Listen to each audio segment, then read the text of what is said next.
the world's leader in motorsports coverage, welcomes you live to Martinsville Speedway in Virginia for the NASCAR Winston Cup Haynes 500. And for the second consecutive week, we have absolutely perfect weather conditions with a temperature in the upper 70s and no chance of rain. Well, as speeds have gone up on the racetracks throughout the Winston Cup Series this year, they have also gone up in the pit area. With more on that, here's Dr. Jerry Punch. Thanks, Bob, and hello, everyone, as they fire them up here at Martinsville, Virginia. Remember, last week, North Wilkesboro, a record set for the first time, the 16-second barrier broken on pit road. 4 teams turned pit stops, 4 tires, fuel, and chassis adjustment under 16 seconds, led by Rusty Wallace's team right behind me, 15.2 seconds. Now, they're pitting in the midpoint of pit road today. Another team they'll be competing against, also under 16 seconds last week, right in front of them, Ernie Irvin. They will need those 15-second plus stops today at a very, very tight and close pit road here at Martinsville. John Kernan. Jerry, Darrell Waltrip has made the switch. He's gone to Goodyear's from Hoosiers. He's qualified 16th. That gets him a good pit spot here on the front stretch. Darrell, the most competitive driver here. 38 races, 11 wins, 25 top 10 finishes. Bob? But unfortunately, one driver who will not be in action here this afternoon is the veteran Harry Gant. In his final series or season of racing, he missed today's event because he did not qualify fast enough, and this is his first race miss after 118 consecutive starts. His last miss was April of 1990. And that was when his father passed away. Our Busch pole sitter for today's race is Rusty Wallace, who qualified at 92.9 miles an hour, and for the first time in 7 races, we did not have a new track record set. Outside the front row is the Daytona 500 winner Sterling Marlin, qualifying at .027 seconds behind Rusty Wallace. Going in row number 2 here this afternoon will be Jeff Bodine and Jimmy Spencer. In the third row will be Ernie Irvin and Mark Martin. As we take a look at the rest of the starting lineup, gentlemen, what do we look for in today's race? I think we're going to look the same old Martinsville. Brakes, going to be a big story. Also RPMs. Ned, these guys are talking about 9,000. It just seemed like yesterday 8,000 was a magic number. It's hard to imagine that an engine could stay together turning those kind of RPMs. However, they don't turn that many RPMs for any long period of time. There's Darrell Waltrip, who starts back in the 16th position in the 8th row. And this next row we see, that'll be the last of those. Ken Schrader and Greg Sachs are the last ones who are pitting on the front stretch. 18 pits on the front, 18 pits on the back. And those guys on the back at decided disadvantage. Look at Dale Jarrett, having trouble qualifying this year. Last 2 weeks, Ned, he's had pretty good qualifying runs, 20th year in Martinsville. Well, this is the second time this year that he got in on first round qualifying, even though he does have to pit on the backstretch. As I watch these cars practice, Bob, and go down in the corners, it seems like they're never going to back off the throttle. They just keep going and going and going. The brakes, how are they going to be able to stop these 3,500-pound cars? But these new tires that's 12 inches wide are going to help because they've got that extra rubber on the ground. Now you're going to take a look at the 2 drivers who came into this event on provisionals. The 2 that had to get in on provisionals are Brett Bodine and Chuck Bound. Several are unfortunately going to have to go home for today's race. Actually, we'll send them on a hunting trip today. Several of these drivers were in the field solidly until they decided to participate in second-round qualifying yesterday. They went slower, and therefore they've gone hunting. There's the list of those that will not be competing here today, and at the top of the list, of course, is Harry Gant. And Brett Bodine, you saw, took a provisional to get in the field. He was 23rd fastest on Friday and decided to requalify. He could have used that time, decided to requalify. Asked the crew why. They said, just put STUPID on our heads. Well, the same situation with Wally Dallenbach, who had a very solid run on the first day, but participated in second round and missed the show. Well, here's Martinsville Speedway. It's just a little bit over a half a mile in length.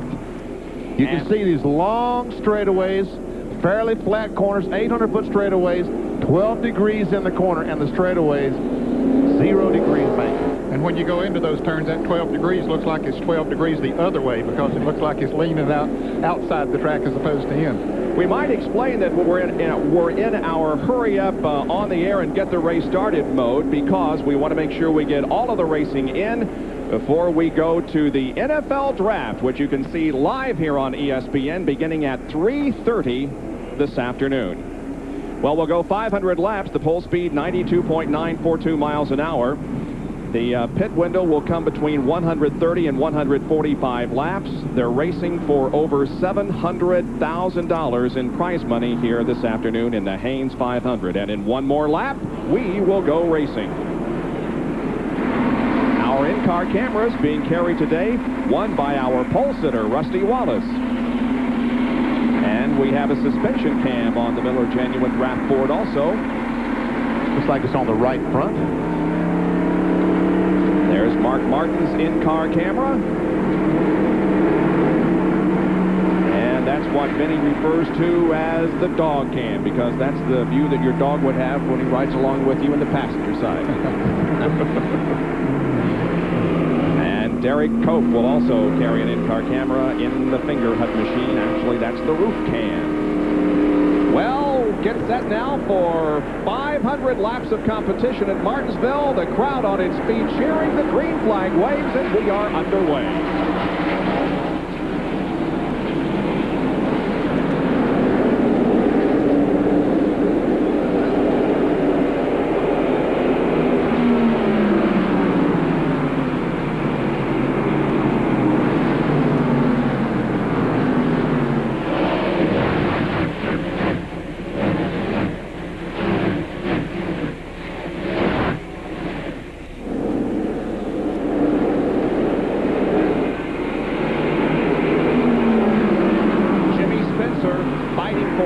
Position with Jeff Bodine as we watch from Mark Martin's car.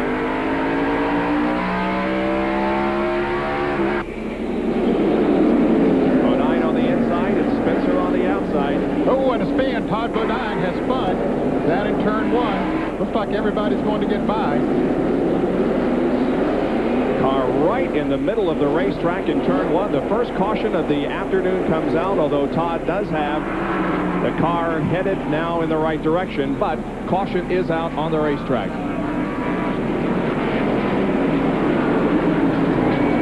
Here's a replay of what happened. Looks like he was running with Rick Mast. Down on the inside, going into the turn. He gets a fender alongside, has to really brake down hard to keep from running over Mast going into the turn, and just lost control and spins around. You can see a lot of cars back there that get slowed down quickly and moves around. So first caution coming out after just 3 laps here at Martinsville with Rusty Wallace in the lead over Sterling Marlin and Jeff Bodine. No speed limit, no state troopers. It's NASCAR racing. Push the pedal to the metal with ESPN's On the Pole contest, sponsored by Busch Beer. One winner will present the Busch Pole Award at the Brickyard 400. To enter, send in the name of today's race and the car number that won the Busch Pole position with your name, age, address, and phone to ESPN's On the Pole contest. P.O. Box 518, Hermosa Beach, California, 90254. Get on the pole and enter. Sponsored by Busch Beer, Anheuser-Busch, St. Louis, Missouri. Boy, oh boy, have we got you covered. Your favorite styles and new cool comfort too. Make no mistake, you're really gonna love it. Just wait till we get our hands on you. Now Haynes introduces Cool Comfort Briefs to keep you cooler all day long. Just wait till we get our hands on you. Introducing the new Goodyear Eagle AquaTread for performance sedans. The wet traction of an AquaTread, the performance of an Eagle. 2 aqua channels maximize acceleration, cornering, and braking traction. The new Eagle AquaTread, only from Goodyear. The average Grand Prix lasts but a few hours, unless it's a Grand Prix started with a genuine Delco Freedom battery.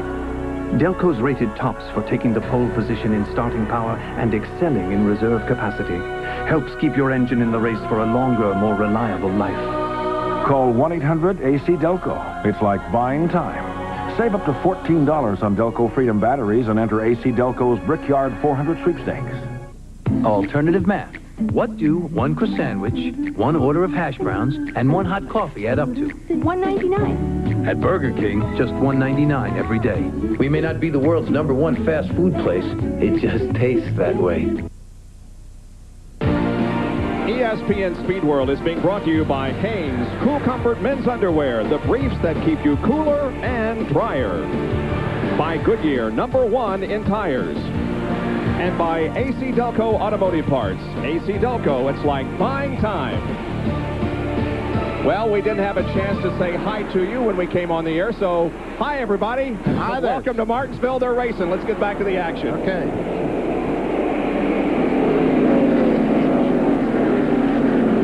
Rusty Wallace continues to lead them. Here's a side-by-side battle. Ernie Irvin getting by Michael Waltrip. Bobby Labonte was the big benefactor of that little spin we saw earlier down there. He was up on the outside passing some cars. He started 22nd. Now he's all the way up to 13th place. He was on the outside, so he just went right around past the Todd Bodine and several of those cars that had to slow down. So Bobby Labonte having a good run. Now we got a spin coming off turn 4. Caution flag is not out as Joe Nemechek goes around, does a 360, keeps going. No caution flag. He's going to be in jeopardy of going a lap down, though Rusty Wallace is right behind him as they come off of turn 2.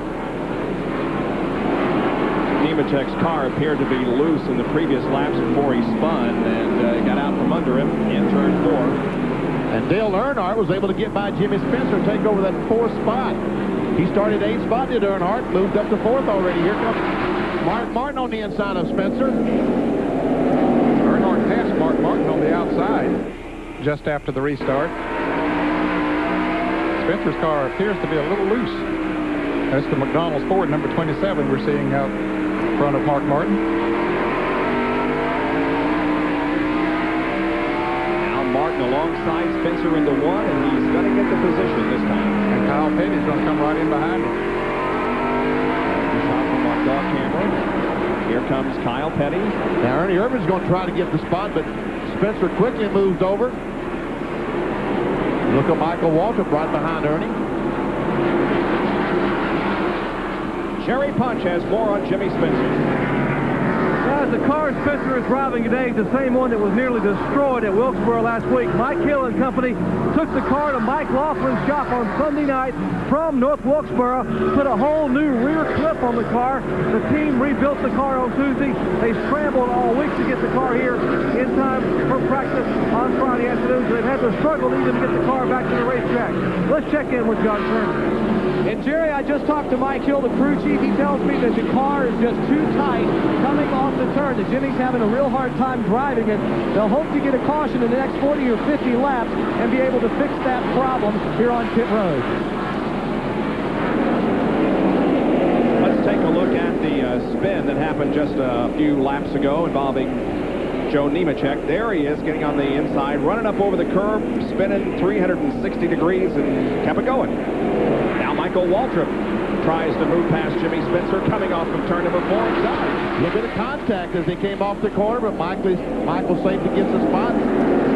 That moves him up to 8th. Spencer is 9th, and Bill Elliott in the Budweiser Ford will be the next that tries to pass Jimmy Spencer.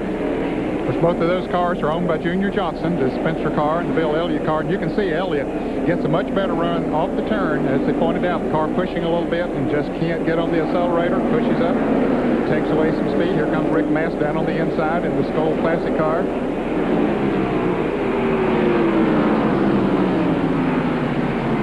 Now Darrell Waltrip will try. Yeah, there are a lot of cars just jammed up behind Jimmy Spencer that he perhaps is holding up a little bit with his ill-handling car. There's Bobby Labonte. We talked about him. He's right behind Darrell Waltrip. And Bobby still in the 13th position, but he started 22nd. Go ahead. Bobby, a new father this week. Yep. His wife Donna gave birth to a baby boy, Robert Tyler. Robert Tyler. Here is Ernie Irvin now, battling with Mark Martin. Takes the spot away, and Kyle Petty passed Mark Martin just a moment away and is driven away. Mark's car come up the corner a moment ago and looked like he almost lost control. Mark is back to 7th.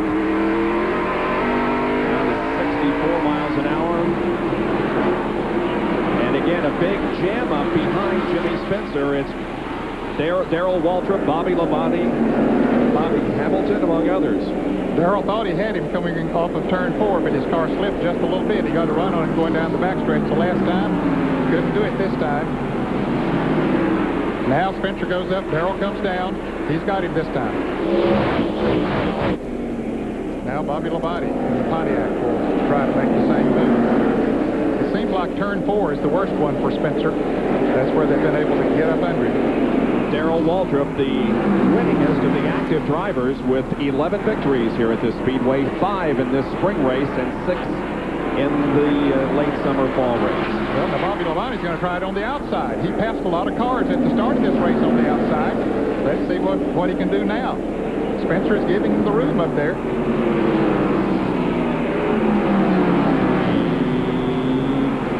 I'm going to say he got him, but I'm not sure. Yeah, I think he's got him now. It's pretty impressive. Yep. Meanwhile, Bobby Hamilton's trying to figure out now, okay, am I going to try that same move on the outside? Or should I try it on the inside? We see Jeff Gordon trying to get by the 40 car of Bobby Hamilton. He moved up on the outside. That didn't quite work for Jeff. There's Jeff Gordon in the car number 24, the multicolored car. Hamilton gets a great run off turn 4. You're right. Spencer's really having trouble getting off turn 4. And here's Morgan Shepherd right behind Ricky Rudd. Yeah, Morgan is another car that's running. He started 32nd, and he is already up to 20th position. So Morgan, I knew yesterday in practice his car was good. They said go forward. And as tough as it is to pass on this tight half-a-mile track, he's already picked off 12.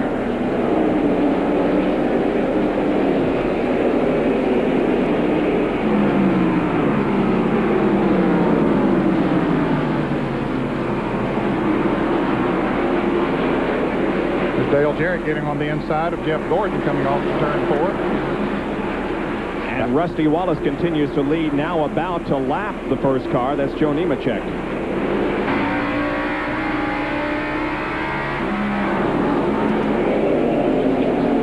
Rusty and Nemechek made some contact off the corner, but Rusty safely got by. Sterling Marlin continues to run in second position, and Jeff Bodine is third, followed by Dale Earnhardt, Kyle Petty, and Ernie Irvin. 29 laps completed in the Hayes 500. We'll be right back.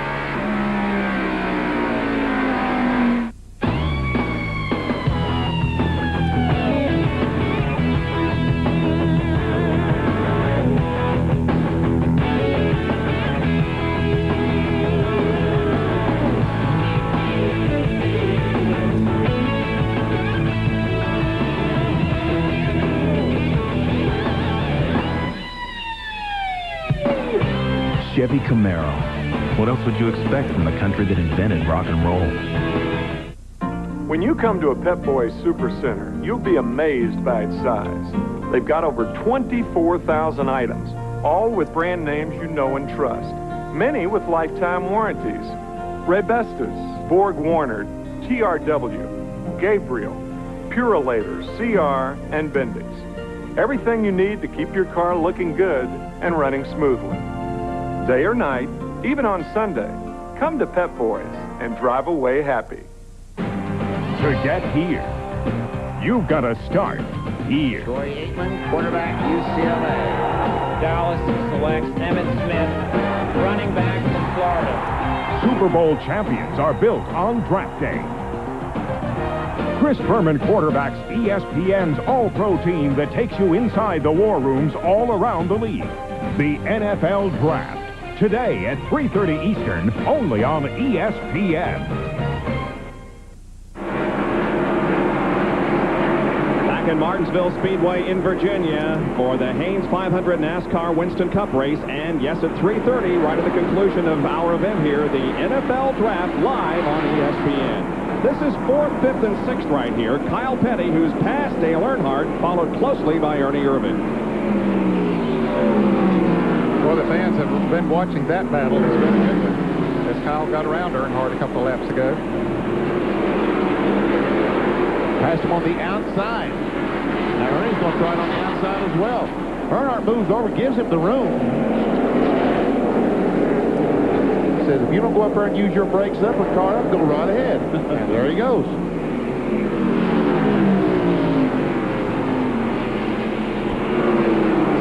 See Ricky Rudd Steve Grissom just went by Rudd, and Rudd has some problems. He's moving over, letting these guys go by. That's a very defensive attitude, position, posture. So he evidently has brake problems, some kind of problem. Yeah, he was waving to Jeff Gordon and Morgan Shepherd to go ahead and go around as they came down the backstretch. Here's our Napa Field summary, showing you where your favorite driver is running at this time. Here's Jerry with more on Rudd. Take a look at the left side of Ricky Rudd's tied Ford Thunderbird. The header pipes, actually the tail pipes that come off the collector's header, are loose and are down on the edge of the racetrack on the inside, the left side. So he is now being black flagged by NASCAR as those pipes have come apart. That's another one of the cars that got totally rebuilt after North Wilkesboro. Took the car, took the whole front section of the car off. Even though he had a top 10 finish, he finished 6th there. The crew worked around the clock, but now he'll have to make a pit stop under green and get the left side exhaust pipe hooked back to the frame. He, of course, is one of those pitted on the backstretch. Well, that's a tough break to have to make a green flag pit stop this early in the race. And they went back on last Sunday night as well and got the car ready to go down to Mike Laughlin's. They were there Monday morning working on this car, and he didn't even crash it. They just wanted to make a chassis change. Went back home last Sunday night, went to work, went down Monday, got the problem fixed. Morgan Shepherd passing by the Wood Brothers Sitco Ford. Well, Ricky lost a lap when he made the pit stop, Ricky Rudd in the Tide Ford.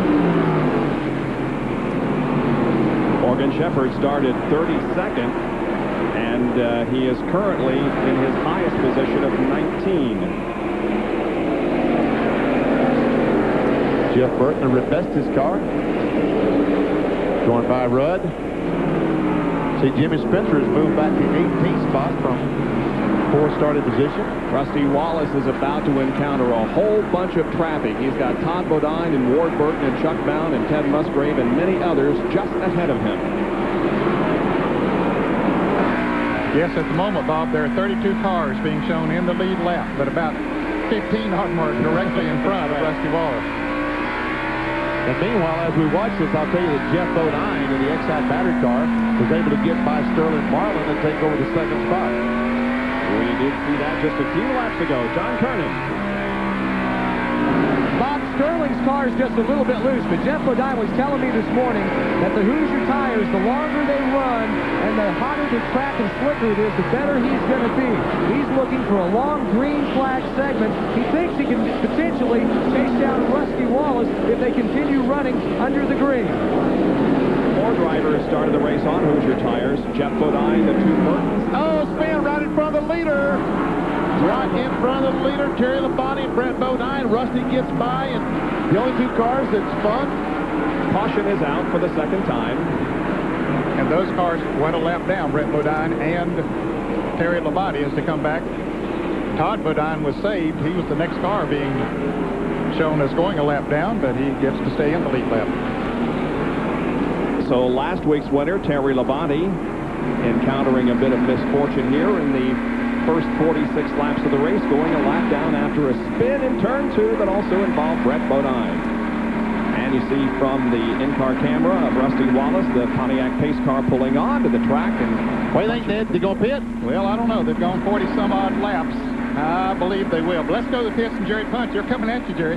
Indeed they will, Ned. Fresh tires, very critical. Now we're going to see this battle on pit road as everyone on the lead lap comes in. Rusty pitting at the middle of pit road. Ernie Irvin right in front of him. Kyle Petty, Dale Earnhardt. As they all line up in the pit, who will win it out? Guys, it's stuck up to you. And we see Jeff Bodine changing just left side.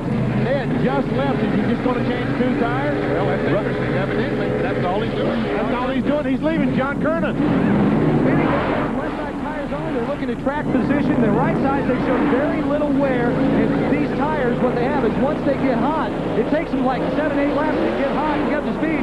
Sterling Martin has a little trouble getting out. Dale Earnhardt beats him out as Mark Martin, Kyle Petty, Ernie Irvin, and a whole group of them go down a loose tire on pit road that Darrell Waltrip almost got into. And so does Chuck Bound. There he goes, safely retrieved. Ernie Ernie Irvin also had some problems, not with the stop itself, but getting out, right, Jerry? Indeed, it was a chain reaction here in the middle of the pits. Ernie Irvin had to back up because Kyle Petty had the back of his car right at the back of Kyle's box. Kyle was actually in his pit box, but Ernie had to back up to get out. When Ernie tried to back up to get out, Kyle pulled out. Ernie had to try to avoid Kyle. Bill Elliott jammed on the brakes and kept running into the back of Ernie as Elliott was already coming down pit road, so we nearly had a catastrophe here on pit road in the early laps. I told you it was tight here, but man, is it ever so tight. Watch this. Here comes Jeff Bodine with the two left sides. Rusty Wallace comes out. Now these guys safely make it out. And we see Bobby Hamilton up on the top of the screen, start down through there, and wow, they all just start driving out in front of each other as Martin pulls up. And Michael, I guess, catches the tire. Darrell stops, or I guess it does hit Darrell's car. Schrader dodges it. And meanwhile, the Sitco crew of Morgan Shepherd, evidently they only changed 2 tires because he is in 4th spot right now. Started, what, 32nd, man? Yes. Morgan Shepherd, before the pit stop, was in 19th, and now he will restart in 4th. Wow. We are under caution because of a spin in turn 2 that involved Labonte and Brett Bodine right in front of the leaders. Brett Bodine in the green car down on the inside makes contact with Terry Labonte, and both of them spin around, and there comes Rusty Wallace by, the leader, going by on the outside. Well, Jeff Bodine will pick up the lead on this race when we go back to competition at Martinsville Speedway in Virginia. Warning, what you are about to see is very exciting, but do not attempt this at home.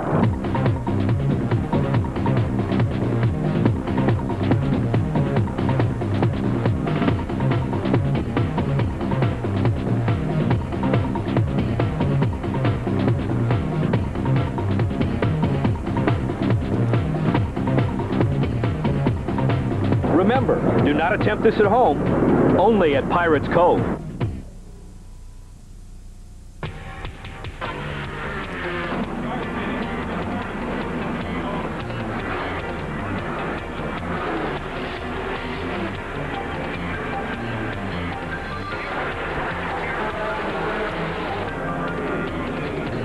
Service here in the pits is of the utmost importance, and at Alex Garris Lincoln Mercury, servicing our customers is of equal importance.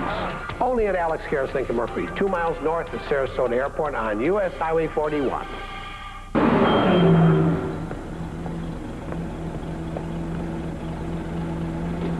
These guys got to start brushing their teeth.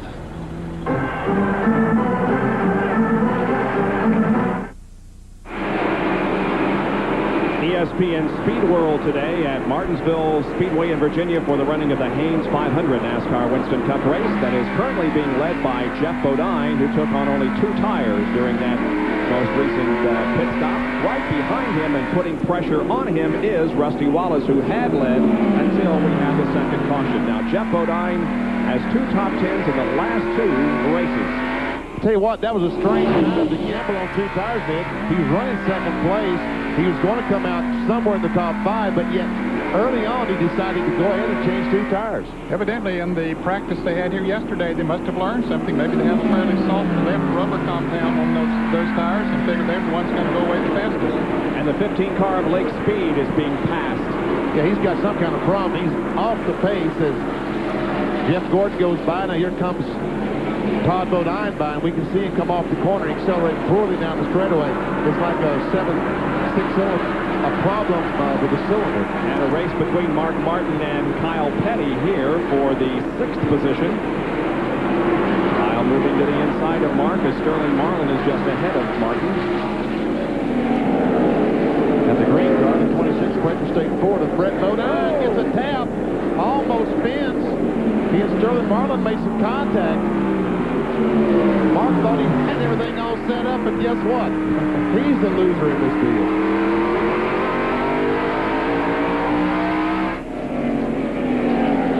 It looked like he was going to use the 26 as a pick to get by Kyle Petty. Not only did Kyle get by, but Ricky Rudd got by as well. Rudd is a lap down, don't forget.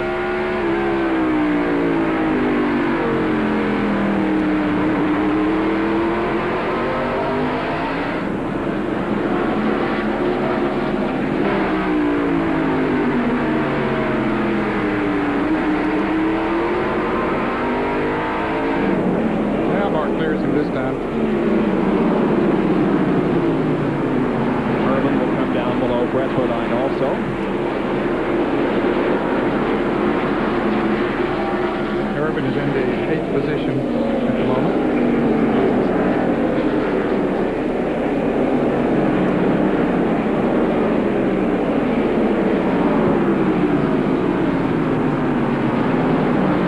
It looks to me like they had to run through Wallace and said, okay, Jeff, you want to lead this thing, go ahead. I'm not going to use my car up to get by. Is that kind of what you feel about it? That could be. I'm sure that he's not going to take any extra chances. If he could go up there and pass him easily and not use the car too much, I'm sure he would do it. But he doesn't want this early in the race. More on the Jeff Bodine situation from Jerry. From John Kernan. Go ahead. Whoever, okay.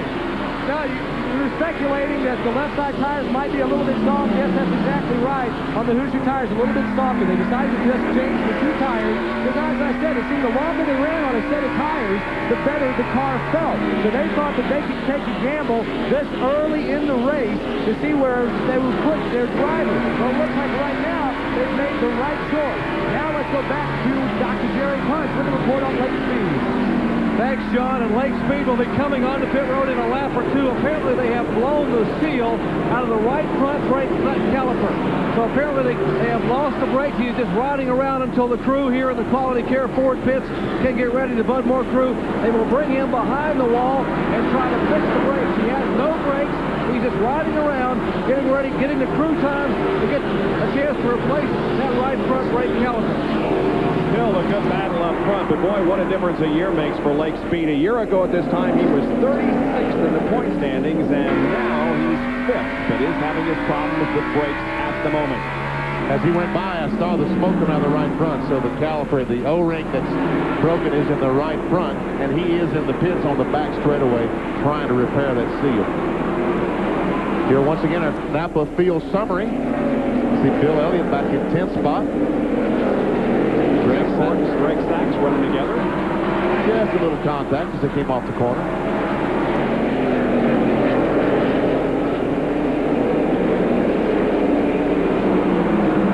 There you can see that Gordon has moved into 21st and Sachs back to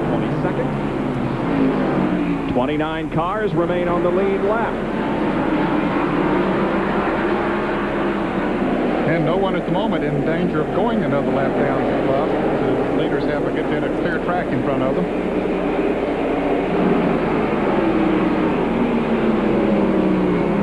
There is the interval. We'll see here in just a minute. There they are. Jay Hedgecock is about a full straightaway ahead of them.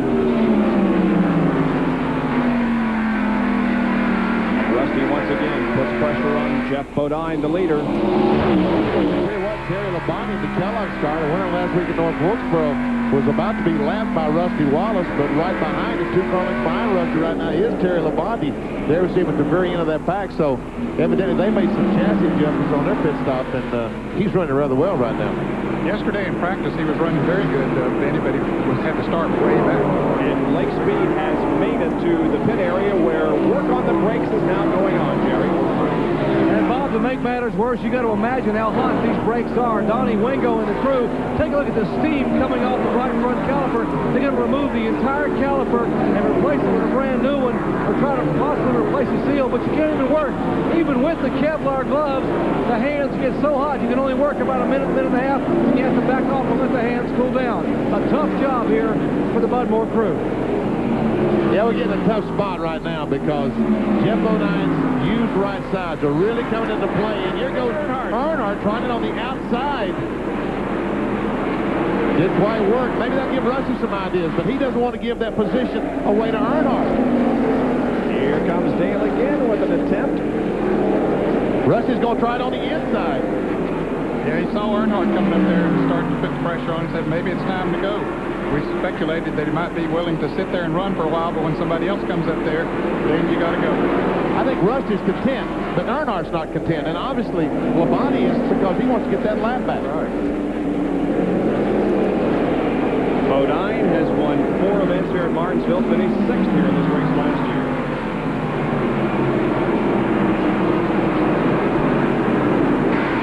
There's the suspension cam on Rusty's car. We see the brake rotor turn red as he goes down in the corner and applies the brake.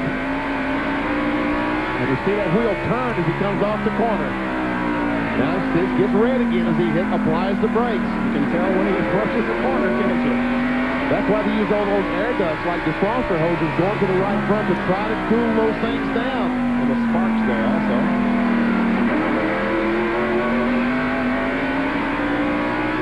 Now they're coming up on Jay Hitchcock. I don't know if that'll help Rusty or in his efforts or hurt him. Jeff Bodine figuring out how he's going to go around with the 78 car of Jay Hitchcock. Looks like he's going to go to the outside in the first and second turns. Now Rusty needs to drive under and Hitchcock move over and get 3 abreast. No, it didn't work that way. Sterling Marlin, meanwhile, has caught up with this group, as has Kyle Petty and Ernie Irvin.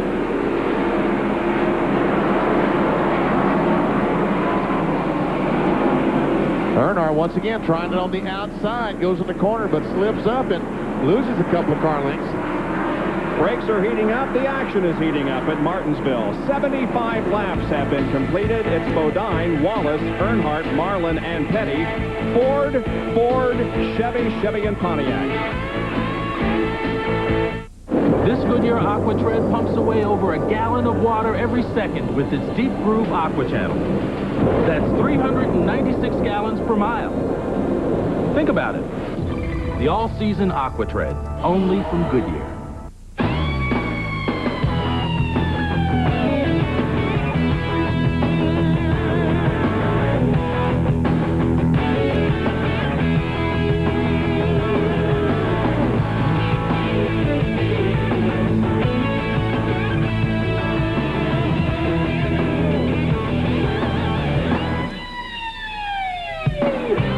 Chevy Camaro. What else would you expect from the country that invented rock and roll? Hi, I'm Joe Gibbs. You know, as an NFL coach and a NASCAR owner, I've always tried to get the best talent behind me. So when I got Nutmeg Mills together with Dale Earnhardt, Rusty Wallace, Bill Elliott, Mark Martin, Kyle Petty, Jeff Gordon, and Dale Jarrett, I knew we'd have a winner. It's Nutmeg's official NASCAR collection for race fans who want to stand out from the crowd. Now, if I could just get some of these drivers behind me during the race. Official NASCAR apparel by Nutmeg Mills. Available at fine stores everywhere. Introducing the new Goodyear Eagle Aqua Tread for performance sedans. The wet traction of an Aqua Tread, the performance of an Eagle. 2 aqua channels maximize acceleration, cornering, and braking traction. The new Eagle Aqua Tread, only from Goodyear. The Haynes 500 NASCAR Winston Cup race from Martinsville Speedway in Virginia is now 81 laps old, and Jeff Bodine, the Exide Batteries Ford, leads Rusty Wallace. And look here. This is Earnhardt, and he tries to... No, Labonte is going by him on the outside, Bob, or trying to. Meanwhile, Ernie Irvin and Sterling Marlin are also going to catch up to Earnhardt. And they're going to try it on the outside. Here comes Ernie. I understand that Earnhardt's chassis might be just a little bit tight on that car. John Kernan?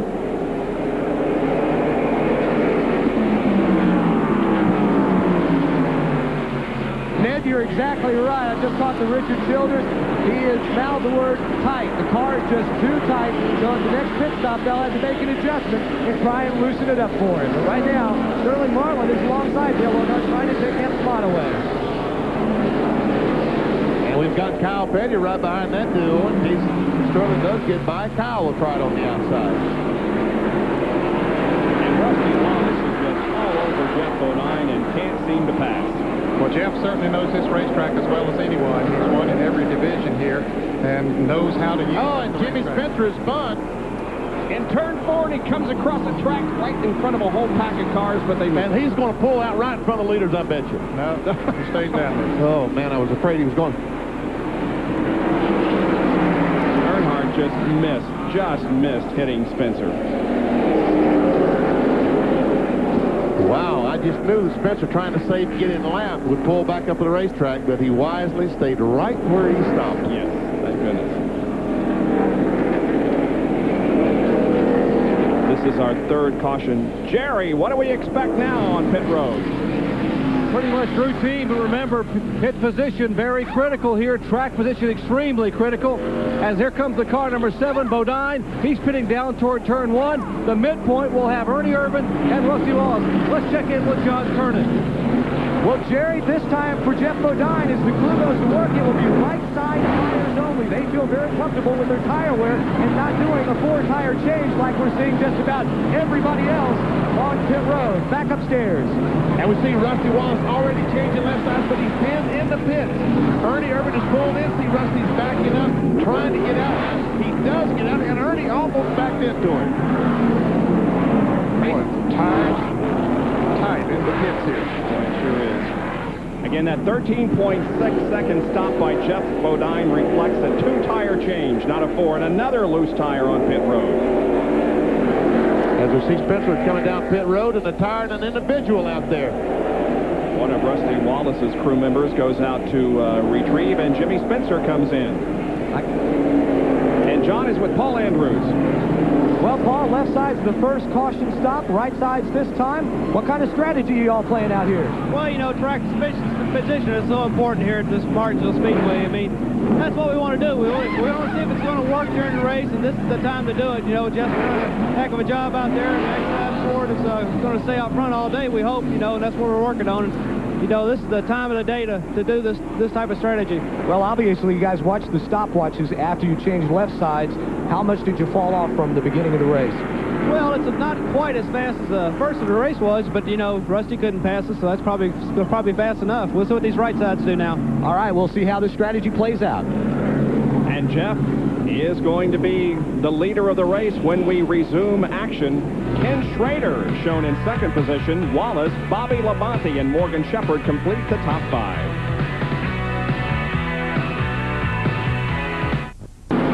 Just went back to green. You've missed less than a lap. Bodine continues to lead. Now Jimmy Spencer, for a moment, gets between first and second. Ken Schrader is in second position. Bobby Labonte on the outside. He's running fourth. Trying to get by his brother Terry. As we're inside Rusty Wallace's car, there we see if Bobby does get by Terry. And Earnhardt's going to try the same thing. Well, our pit stop summary showed you that Bodine stayed the same. Rusty Wallace in second, out third. Irvin third to 8th. Marlin 4th to 17th. And Schrader went from 18th before the pit stop to second position. Apparently he only changed 2 tires as well. And, of course, Bobby Labonte also made an advantage on the pit stop, and contact between Wallace and Schrader. Big contact between those 2 cars. But Rusty grabs second position now. Here comes Bobby Labonte, the Maxwell House car, trying to get alongside Schrader. Can't quite make it as Earnhardt right behind him.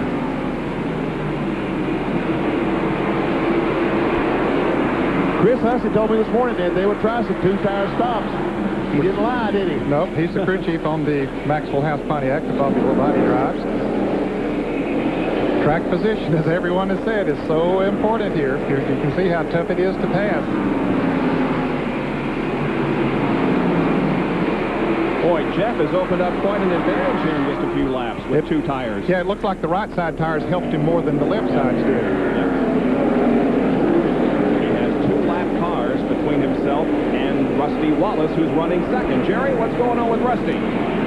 Well, a moment ago when he was going around Kenny Schrader and went down into turn 1, backed off the throttle, we saw a puff of smoke from beneath the car number 2. Now as he heads back towards turn 1, when he backs off occasionally, you see a little wisp of smoke come from beneath the car. The crew are watching very carefully. In fact, Buddy Parent has come down off the pit box and is standing out on the edge of pit road here watching the car number 2 as it comes by. Just a real good battle for third, fourth, and fifth here. Schrader, Earnhardt, and Bobby Labonte in the Maxwell House Pontiac. I wondered if Rusty might have knocked the toe in out of alignment just a little bit when he and Schrader made contact, but it doesn't look like he slowed down that much.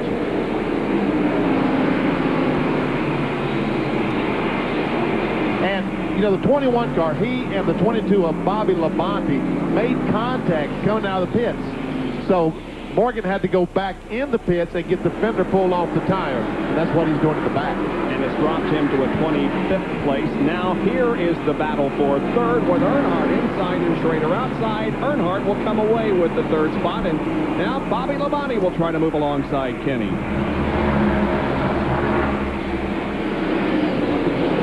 Well, those two tires certainly gave Ken Schrader good track position, but I think they're hurting his speed a little bit right now.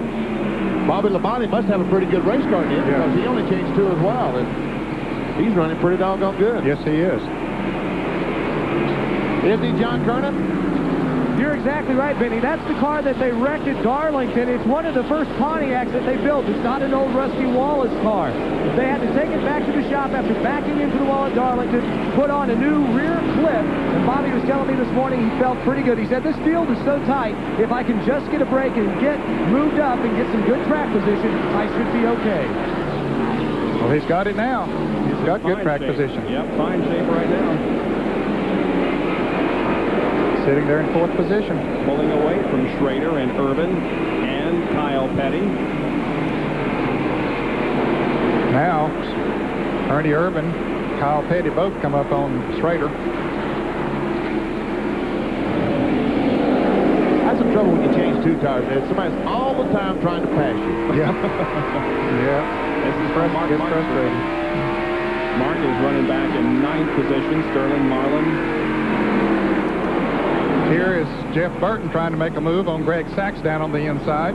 That's the 11th position that's being fought for. Burton comes away with it. Now Dale Jarrett tries to go inside Greg Sachs. That'll be 12. So that's 12, 13. So Darrell must be 14th, Michael 15th, and Steve Grissom 16th.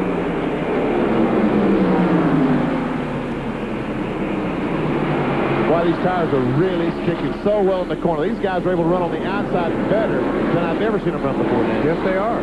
That's good to see them running out there, and who knows, the groove might move up a little later on. As more of them run up there, it makes for a better groove that you can get more traction on.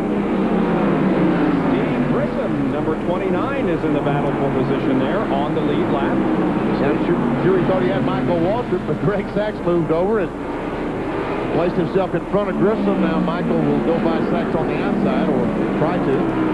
Yeah, there's 3 cars past Greg on the outside, and he saw that other line of cars coming. He said, I believe I better get down on the inside and let him go on the outside, as Ernie Irvin makes that pass on Schrader. He moves to 5th. Ernie Irvin goes to 5th. Now Kyle Petty tries to take 6th from Schrader.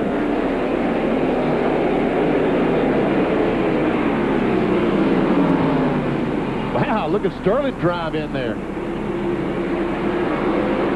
Kenny Schrader calls him Uncle Sterling.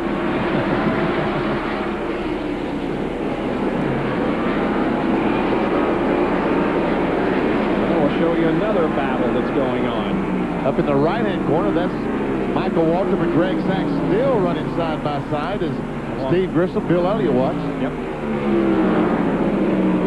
Now Rick Mast is trying to get by on Kenny Schrader on the big picture. We got a little picture and a big picture. 14th, 15th, and 16th in the upper right. And Schrader losing positions now back to 10th in the left. I tell you what, that little race up there, the little picture, that's just a wreck looking for a place down. So they got about 6 of them jammed in behind. See, watch him back there. And Michael just can't quite get enough traction. Gets a pretty good run off of turn 4, but that just pulls him up even with Greg Sachs. And knows if he drives in there too hard, the car will sweep up and he'll lose what he has there. There's Steve Grissom. He's coming up there trying to mix that up. He wants Greg Sachs to move back out in front of Michael while he has that opening down on the inside, but that's not going to happen. It doesn't look like. Ted Musgrave has passed Bill Elliott. He's 4th in line there. And because those guys are all battling for the position side by side, Darrell Waltrip has been able to separate himself and is 13th. Yeah, he's pulled about 2/3 of a straightaway in front of him. You can see how much distance there is there now. We talk about in Daytona, Talladega, and the draft, just how much it hurt you running side by side. Well, same thing here in Martinsville. Now, that time, Michael was about 3 feet further up than he was the other time around. Let's see what he can do coming off this turn. He might get him this time. He's got a good run coming off of there. Yeah, he cleared him that time. All right, Spotter, tell him to come down. Tell him to come down. All right, Spotter did his job. Oh, and Lake Speed's Bonner stopped up in the corner. He's going again. No caution flag. I think he did a spin in turn 2, but no caution. Michael Walker freely worked for that position, and here's Mark Martin working for one, too. This is the battle for 7. Martin gets it coming off the corner. And the dog cam shows you just how close they get to the wall coming off the corner. We wouldn't want to put that camper in Chuck Bound's car, because I never see anybody get so close to the wall than he does. Jeff Bodine continues to lead. We know how many of you like to follow the manufacturer's battle, and so occasionally we're going to be showing you the driver and the type of car that they are running. But right now, 2 Fords are showing the way, with Jeff Bodine leading Rusty Wallace. Third is Dale Earnhardt in a Chevy. Then the Pontiac of Bobby Labonte and Ernie Irvin fifth in another Ford. 6 through 10 after 114 laps. It is Kyle Petty, Mark Martin, Rick Mast, Sterling Marlin, and Ken Schrader. That's the top 10 after 114 laps here at Martinsville Speedway in Virginia on a beautiful Sunday in the Haynes 500. This Goodyear Aqua Tread pumps away over a gallon of water every second with its deep groove aqua channel. That's 396 gallons per mile. Think about it. The all-season Aqua Tread, only from Goodyear. My truck has 99,000 miles on it, and it's like a brand new engine. America is talking about split fire. I use lower octane now. It seems like it runs like I had the premium in there. I feel like I have more power. I feel like I have a new engine. No hesitation. You hit your passing gear, you're gone.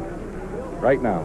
They'll pay for themselves, basically, in the first 6 months you own them. I think they're fantastic. Split fire. At $5.99, it only costs more till you use it. Boy, oh boy, have we got you covered. Your favorite styles and new cool comfort too. Make no mistake, you're really gonna love it. Just wait till we get our hands on you. Now Haynes introduces Cool Comfort Briefs to keep you cooler all day long. Just wait till we get our hands on you. Introducing the new Goodyear Eagle AquaTread for performance sedans. The wet traction of an AquaTread, the performance of an Eagle. 2 aqua channels maximize acceleration, cornering, and braking traction. The new Eagle AquaTread, only from Goodyear.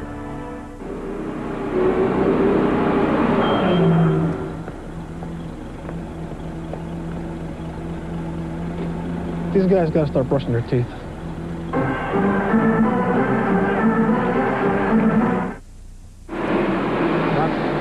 The Haynes 500 from Martinsville, Virginia, has a new leader. While we were in break, actually, just as we were going to break, Rusty Wallace was able to get around Jeff Bodine, and we will show you how that occurred. All right, this is going down the back straightaway into turn 3. Go down in the corner, and Rusty comes up, and see, just a little touch. Jeff Bodine out of control a little bit. Rusty Wallace is able to maintain control and goes by. Well, it doesn't take much. You're almost out of control anyway going around these tight turns, and just a little bit of a tap and loosen him up. Now Rusty's pulled away a little bit. And we can see there's no one around the Miller Genuine Draft Pontiac. There's the second place car of Jeff Bodine on the inside of Lake Speed. Jimmy Spencer. Now Earnhardt is third place car, the Goodwrench Chevrolet. Lake Speed is 29 laps behind from that brake problem he had. Now just a few laps ago. Oh, look at the contact between Martin and Irvin. Well, Kyle Petty had gotten by Ernie Irvin, and Mark thought he would try to follow Kyle Petty. Ernie came down to block the spot, and you saw the results. That little white stripe down on the inside of the corners appears to be a very harmless stripe. But that's a curve, and it can do damage. It can do damage, is right. Another Napa Field summary. Bobby Labonte is hanging in there in 4th position. But as you can see, Kyle Petty is knocking on his door. Yeah, the fact that he only changed 2 tires is starting to take effect. You see, Bobby Labonte saw that he was much faster, so he basically said, go ahead, guys. I can't use my race car, but I need a good finish, and he does. That crew would be, if they could leave here today with the top 5, they'd feel like they won.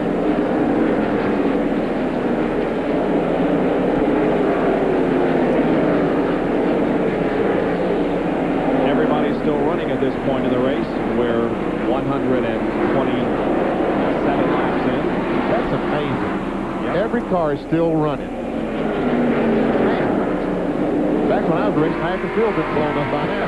Including you, Including me, yeah.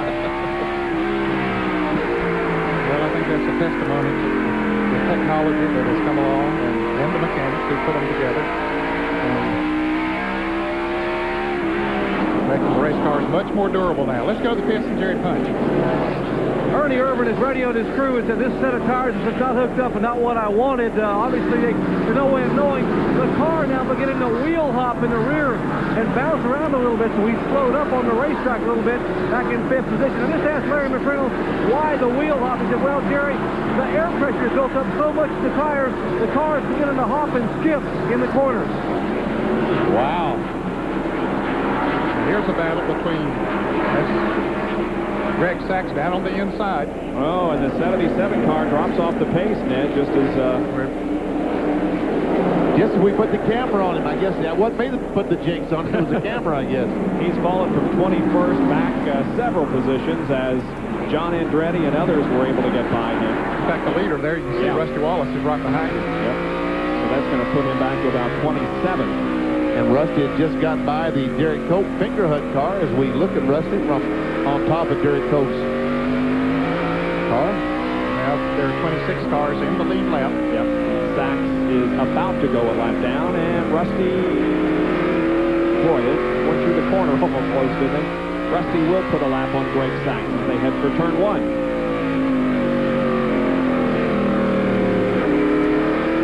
So now there are 25 cars on the lead lap. The next car is the Hardy's car of Ward Burton. He's not far in front of Rusty Wallace. Rusty has led a lap in 14 of the last 16 short track races. Of course, he's the defending champion with the Haynes 500.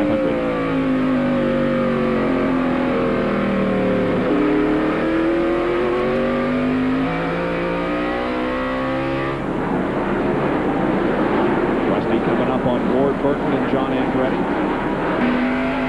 Let's check see if the brake rotor's still getting hot as Rusty goes down in turn 1. Applies the brakes. I don't think he's using as much brake as he did earlier. Well, he's sitting out there with no pressure behind him, for one thing. He does have cars ahead of him that he has to slow down for, but there's not nearly as much heat coming from those brakes as there was. Now Rusty looks to the inside of Ward Burton. Jerry Punch maybe can tell us what's going on. Jerry? Guys, remember after the restart, I told you we were seeing a little bit of smoke from Rusty Wallace. What that was a fender rubbing. When Rusty was trying to run real hard to get by Jeff Bodine, he had a little bit of a fender rub. Now that he's out front, he can back off and not run quite so hard. Just take his time and work traffic, wait for a caution flag, get a pit stop, and pull that fender away. Okay, I'll just guess that Rusty Wallace was going in the corner so hard using the brakes, the car would dip in the front. That's when the fender would go down and touch the tire. Now that he doesn't have the pressure, he's not having to run it hard, and we got a spin as Jerry Cope spun right in front of Earnhardt. So far, that's his major contact. All these cars go flying by. But the caution is out.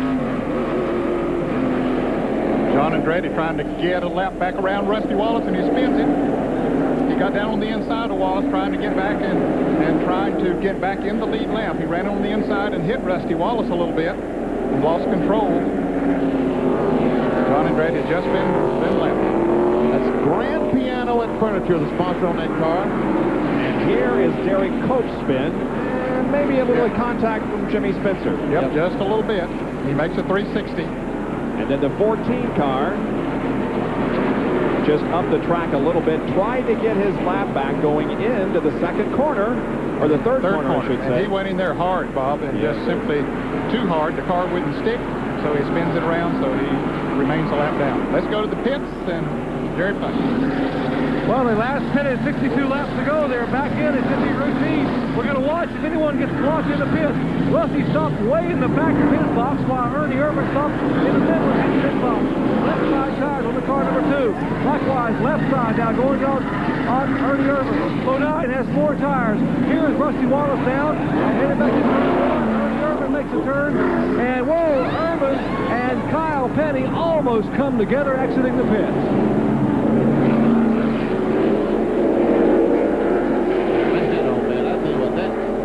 There's nothing more in the world exciting than pit work. I'm telling you this. 7, 8 guys in there scrambling, trying to beat the rest of them. Then the driver's got to pull out in front of somebody. You know, it's like leaving a ball game or a race. You know how you pull out in front of somebody all the time doing that? Jerry Punch, how did you see that around the stops? You know, Bob, you comment on what athletes these drivers are. What about the crew members? I mean, they have to concentrate. Can you imagine knowing a car is coming by you, leaving the pits, maybe a foot and a half from your back while you're trying to concentrate on what you're doing? These guys still concentrate, still turn those incredible pit stops, realizing that they are in danger here on a very narrow pit road. Bob? And this is the reason why we are under the caution. We're going to take you inside Derek Cope's car. Spin's going to occur up in turn 4. Here he's entering 3.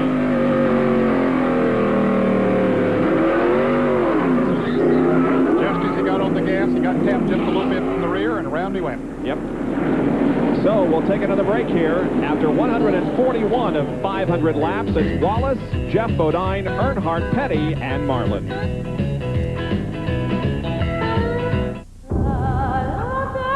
Every time the driving conditions change, the threats to your car's engine change. Threats that can shorten its life. Corrosion, oxidation, acids. That's why today's Quaker State has engineered intelligent oil. Oil that actually senses changes in the driving environment and adapts its own molecular structure instantly. So, if the temperature changes, so does Quaker State. If the traffic congestion changes, so does Quaker State. If the terrain or altitude changes, so does Quaker State. Quaker State virtually thinks for itself to protect your engine, whatever the conditions, so your engine lasts longer. Quaker State. The intelligent oil for longer engine life. Alternative math. 1 for sandwich, plus 1 hash brown, plus 1 coffee, equals $1.99 every day. Add it to your morning at Burger King. We may not be the world's #1 fast food place. It just tastes that way. This Goodyear Aqua Tread pumps away over a gallon of water every second with its deep groove Aqua Channel. That's 396 gallons per mile. Think about it. The all-season Aqua Tread, only from Goodyear. Aerial shots for today's coverage of the Haynes 500 being provided by the Network MCI blimp, and the captain up there is Tony Stevenson. Guys, thank you for the pictures. Well, the former Rookies of the Year in NASCAR Winston Cup competition, 1977. Some pretty important names on that, and the reason we're thinking about rookies in Winston Cup racing is because there are a lot of rookies in the National Football League next year that are sitting on pins and needles because the draft is coming up at 3:30 this afternoon. Chris Berman, Joe Theismann, Tom Jackson take you through live coverage of every single selection in the '94 NFL Draft. Live reports from Dallas, New England, Indianapolis, San Francisco, and many other cities. That's the NFL Draft at 3:30 this afternoon on lap 146. We go green from our 4th caution. Here's Dr. Jerry Punch on a report of the pit area. Hey, when you're Bill Elliott and you're having a bad year, things just can't get much worse, or can they? The first pit stop, the car falls off the jack. This past pit stop, the caution, a brake because, take a look at his right front wheel, was coming off. The lug nuts were being wound away. It had not been tight during the pit stop. And right here, the wheel was beginning to vibrate back and forth. He was going to have to pit the next lap, and the caution came out. Maybe his luck is changing. Rusty Wallace has the lead. Jeff Bodine second. Dale Earnhardt to the inside of Jeff Gordon, who has lost a lap. Kyle Petty has gotten by Jimmy Spencer as Greg Sachs starts to buy on the outside of Jimmy Spencer. And looks like he's made a pass. He has. Sachs, the U.S. Air Ford. Whoa, Sterling Marlin. And and he gets Labonte. Brett Bodine involved. John Andretti pulls away. Sterling Marlin was running in 5th position. And he's not in a very good spot for all these guys to be racing back because they don't really reach. Oh, he's not going to pull up front of him, is he? Oh, yeah, he did pull up in front of car number 24. What was the... Well, now he's going to pull down in front of some people. He's trying to get to the fifth, but couldn't do it. Well, Jeff Gordon sure got the worst end of that deal. Yeah, he really did. That car is all tore up on the left front. And the right front, I believe, is torn up pretty bad, too, because it's pressed up against the wall. And the car just won't roll, so it must be some pretty heavy damage. He had the car engine fired, and we see he tries to pull away. The window net goes down, and I guess... he's going to abandon it, huh? Yep, looks that way. Boy, tough break for Jeff. He had just lost a lap. It was being shown in 23rd position, but this could mean the end of the day. Let's take a look at it again. You see Sterling come off the corner. I don't know if there was contact or not, but he backs up and makes pretty good contact with Terry Labonte, and the other cars, it doesn't appear as though they made any kind of heavy contact. And then, this is the thing I always fear, that these drivers are trying to keep getting lapped will pull out in front of someone. And here comes Rusty by. He's moving now. We see he just barely, he misses Rusty, but now he decides to go again and just catches Gordon and boom, throws him right into the wall. Kyle Petty, he was down in, almost entering the pits down on the inside. You can see that Jeff Gordon was well ahead of Sterling Marlin when the original spin occurred. So he went almost a complete lap before there was contact.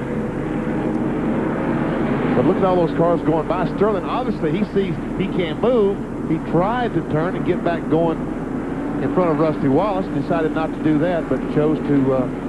and the pit road is closed because of the... Yeah, there's some debris down there. There was that was sort of blocking pit road, and Jeff Gordon is out of the car. And a disappointed, disgusted young man, and well, he should be. Yes, he should. Tough break. Here's a replay from the limp. Oh, he does get a little tap from Ernie sure Irvin does. there. Yep, Ernie. Car number 28 taps Marlin, just enough to spin him around. Now we see the contact with the 5 car, and Brett Bodine just barely made contact. Well, I said John Andretti. I don't think John hit him. He may have hit Brett, Ned, who was up ahead of him, but I don't think he'd had any contact with Marlin. Now he finally gets the engine fired again. He will start to pull away just as Rusty goes by. Our leader will come by. There he comes. He just misses Rusty, just misses Jeff, and boom, Jeff Bodine, and he gets Jeff Gordon. And Jerry's with Jeff Gordon. Jeff, you climbed out of the car. We saw what happened. Can you believe the kind of luck you've had? I mean, the car took a heck of a lick. I mean, this is as bad as it gets. You know, I usually consider myself a pretty lucky guy, but I didn't know what's going on here. I mean, that was very uncalled for. You know, he lost a lap. That, you know, there was no reason for him to go, and everybody told me to stay high, stay high. So I went to the outside, and I was trying to get to Rusty to get my lap back. And I mean, he just pulled right out in front of me, and I drove right into him. I mean, I was as shocked to see his car move as probably anybody in these grandstands. Well, Jeff, we'll know you're going to try to get back in. The car looks like it's damaged, though, pretty severely. No, I mean, I hit his right front with my left front, and I mean, it bended up pretty bad, but we should be able to get back out. Okay, we'll let Jeff Gordon go back to the team working on the car, and let's check in with John Kernan. Sterling Marlin is sitting on pit road. The radiator is broken. They also have to put on a new fan blade. He's also talked to the NASCAR official, apparently asking him why he moved up when he did. Sterling explained the situation, and we could not hear what was said. But Sterling says the engine is off. They're going to have to change the radiator. The nose was completely stripped away from the car, and a lot of sheet metal damage on the right side. Let's go back to Jerry Punch. Well, here is what's left of the DuPont Chevrolet. Ray Evernham, the crew chief, had told me just prior to the race today, this was a brand new race car. Had not been raced. They were waiting to try to pick just the right track and the right race to bring it out and make its debut. It's a special car. Terry Labonte had a brand new car last week at North Wilkesboro, went on to win the race in Hendrick Motorsports. Another brand new car today for Jeff Gordon. The result's not the same, but the car heavily damaged both left and right. They are going to try to fix the car, as you heard Jeff Gordon say, and get him back on the racetrack. Bob? All right, and again, we'll show you what happened. Marlin pulling away from his spin and pulls right into the pass, hits Jeff Gordon. However, Mark Martin was one of those who was able to drive through the wreckage down there in turn number 4 without major damage to his car. We'll be right back.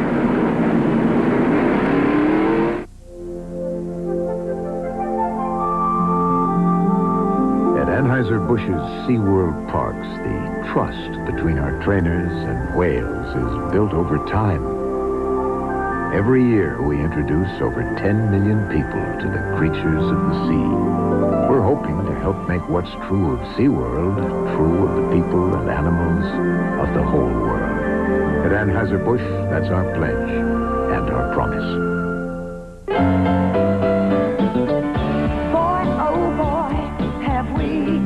Covered your favorite styles and new cool comfort too. Make no mistake, you're really gonna love it. Just wait till we get our hands on you. Now Hanes introduces Cool Comfort Briefs to keep you cooler all day long. Just wait till we get our hands on you. The average Grand Prix lasts but a few hours, unless it's a Grand Prix started with a genuine Delco Freedom battery.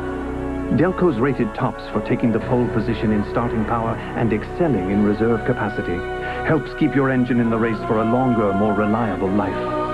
Call 1-800-AC-DELCO. It's like buying time. Save up to $14 on Delco Freedom batteries and enter AC Delco's Brickyard 400 sweepstakes.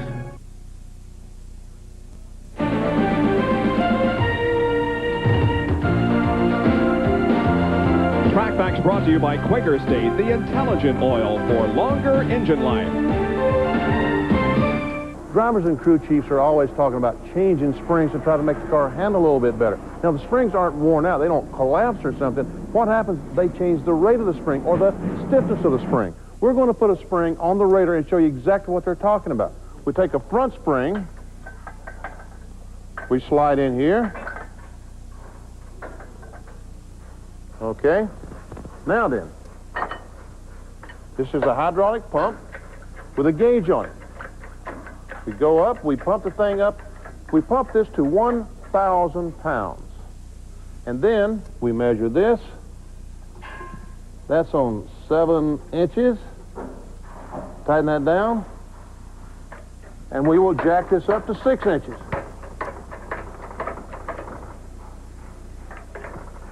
All right, now we read the gauge again.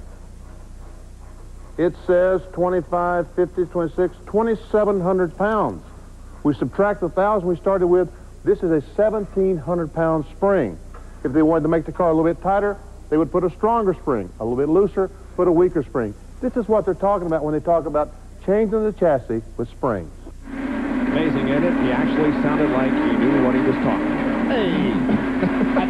And I mean, if they change the right front, that's what they would do. If they change the left front, you do just the opposite. We have a lap to go. In the meantime, let's go down to John Kernan, who's with Sterling Marlin. Well, they're replacing the radiator, Sterling. What exactly happened out there? I don't know. We pitted and it was kind of tight. And somebody here had me run the back of me, spun us out. Got stopped, car wouldn't crank, went to take off. Got forward, my foot slipped off the brake, the edge of the brake, and rolled forward just enough to catch Jeff Gordon. I hate it from him. Cars was running pretty decent. We just tight turned the car freed up. Somebody spun us out.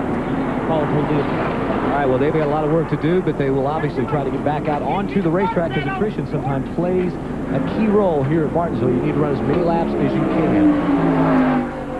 All right, the work goes on as the field comes around to retake the green flag.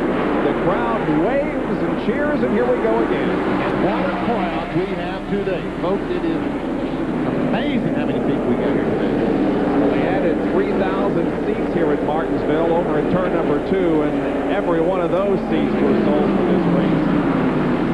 They have packed them in here today. There are 21 cars still on the lead lap. Bobby Hamilton is the 21st place car. He and Dale Jarrett back there together. They had been running up about 11th and 12th, but they make pit stops, late pit stops on these cautions, and as a result, they're back to making adjustments on their cars. Best battle is for second here as Earnhardt tries to take it away from Jeff Bodine. Right now, it looks like Earnhardt's car has been adjusted. He's running well, and he's trying to get to Rusty Wallace and lead this thing. He has tried to pass Jeff Bodine on the outside a couple of times, not been able to make it. Rusty has led 89 of the first 160 laps.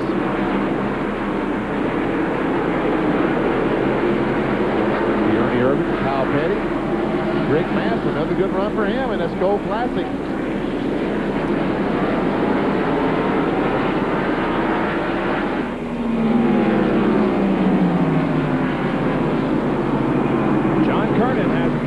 Jeff Bodine. Well, keep your eyes on Jeff Bodine over the next 7 to 8 laps. What Paul Andrews has told me, and Steph this morning, it takes him between 8 to 10 laps for the tires to achieve the proper temperature before the car hooks up. So they're not concerned right now with Dale Earnhardt. They're wanting the tires to heat up so Jeff can make a move toward Rusty Wallace. He better be concerned about it, because if Earnhardt gets in front of him, that's another car he's got to pass. I'll tell you what, Earnhardt's getting him all he wants right now. Yeah, I think Earnhardt maybe is a little bit faster. Well, we have these two cars running together, or they were at least, cars that had 3 encounters last week at North Wilkesboro. Ken Schrader and Jimmy Spencer. Spencer's not hooked up with that like he was at North Wilkesboro last week. No, he's 1 lap down. Yeah. Lead lap in 10th. There's a auto light field summary. The 8 car of Jeff Burton is currently in 11th position. He is the highest among the rookies at this point. Speaking of Jeff Burton, there he is. Yes. 11th spot. Started 21st. He's having a good run today. He was the second round fastest qualifier yesterday. He was one of a few that ran faster on Saturday than he ran on Friday. And in each race, the top rookie gets a prize from the Max Race Card people. It's called the Max Race Card Rookie Challenge, or whatever goes to the top finishing rookie. That second round qualifying session yesterday was really a strange one, because the weather was so much different yesterday than it was on Friday, and everybody thought that it was warmer and therefore going to be faster. But boy, it turned out that, as Ned said, only about 3 drivers went faster, and several who were solidly in the field went home because they participated in second-day qualifying. Darrell Waltrip in 17 is running 12th. You know, Greg Sachs was right in front of Jeff Bodine a moment ago. Look here. Yep. He has caught Rusty Wallace. And he's trying to get a lap back. He's in 22nd position. It looks like he has had as much success running with Rusty Wallace as anybody has all day. Really? Car running very strong for Greg right now. We saw him struggling a little bit earlier, but I'm sure they made some adjustments on the car. He obviously is using his car up more than he'd want to right now, but he desperately needs to get that lap back. Wallace continuing to lead at an average speed of 73.514. A snapshot here. We'll see where your favorite driver is running in relation to the leader of the race. And if your favorite driver is Dale Earnhardt, he just lost a spot. Because Kyle Petty took over that 3rd spot. Now you can see here's the end of the field. Good bit of daylight before we see Rusty Wallace come into the picture. And we saw the yellow car, the Kodak car of Sterling Marlin, come back into the picture there. He's coming out in front of the leaders. And there is Kyle Petty, who has now moved to 3rd position, putting Dale Earnhardt back to 4th. Back with more live action from Martinsville in a moment.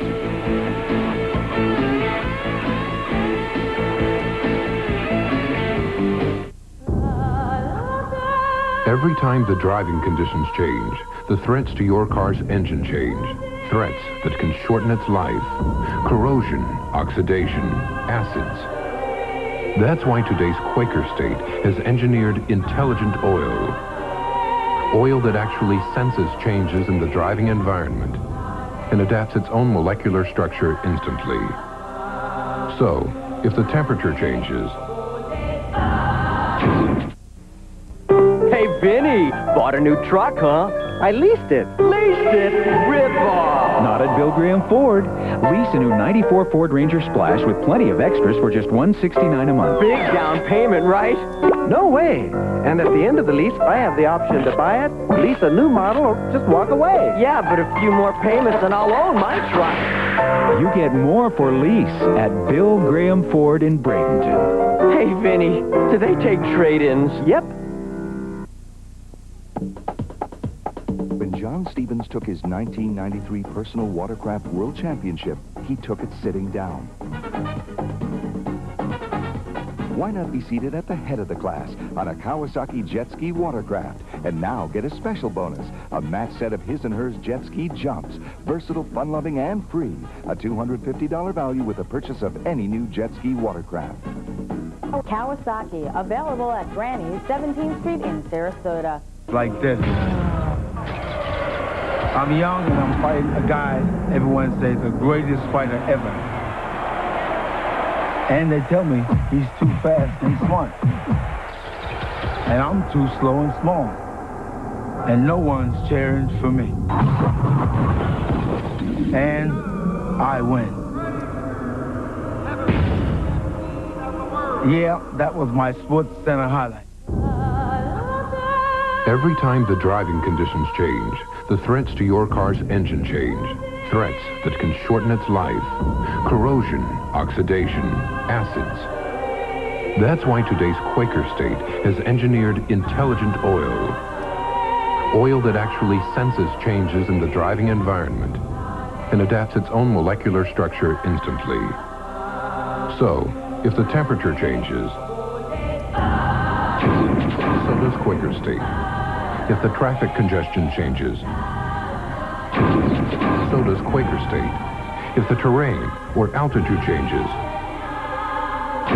so does Quaker State. Quaker State virtually thinks for itself to protect your engine, whatever the conditions, so your engine lasts longer. Quaker State. The intelligent oil for longer engine life. Welcome back to Martinsville Speedway in Virginia. Jeff Bodine is losing positions. Rapidly, yes. And we watch this, Kenny Schrader has brought his car into the pits. He has no brakes. They finally got it to stop. It looks like he blew another O-ring in the right front of that car. And Jerry has a story. Well, they really don't know why he has no brakes. In fact, we're going to bring him in and find out. Kenny just radioed to Ken Howells, the crew chief, and said that apparently the pedal went all the way down to the floor when Kenny came into turn 3 about 4 or 5 laps ago. They have no brakes. They're going to cut it off, and Kenny's going to stay in the car. They're going to push it back here. As they push the car behind the wall, it looks like a Hendrick Motorsports parking lot because Jeff Gordon, their teammate, is also back here getting his car repaired, and now the Kodiak Chevrolet joins them. On the racetrack, we're watching 3rd, 4th, and 5th. Now, Kyle Petty has gone to 2nd. He's in 2nd, trailing Rusty Wallace. But 3rd, 4th, and 5th here running right together. That, of course, is Irvin, Earnhardt, and Mark Martin. Jeff Bodine has slid back to 6th position. And John, maybe he can tell us why Jeff Bodine has fallen all the way back to 6th. Well, as Jeff goes into the turn, the rear wheels hop quite a bit. The car gets very loose. They're not sure. They've been watching the car, looking at it. It goes into the turns. The sponsors watching. They think they may have broken a shock, a bad shock or something, but they desperately need to get a caution so they can come on pit road and check the problem out. Potentially a bad shock on Bodine. Now he's fallen back to 7th as Rick Mast was able to get around. There's Ken Schrader's smoking brake. It's a body that just jumped in front of our camera. See him squirting something on there trying to cool it down so they can work on it. Ken Schrader has been very consistent this year. He's had some good runs. He was up there in 4th position in the points coming into this race. 138 points behind the leader, Earnhardt. You know, Rusty Wallace just went out of the picture. He's our pole sitter. If he wins the race today, he can pick up $98,800 bonus. Let's see, is Petty gaining on him? Yes, he is. He has gained 0.4 of a second in 5 laps. Look how consistent Petty is. Just look how consistent he is. Just buried 1/10 of a second. Cut the interval, though, from 3.6 to 3.2 in that 5-lap interval, 182 to 186. And Bodine continues to lose positions. Labonte about to take a spot away from him. Right behind him is Jeff Burton.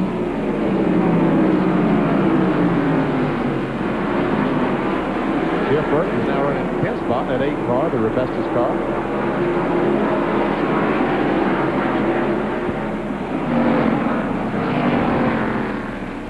See Ralph woke up down in the first corner. Nice picture.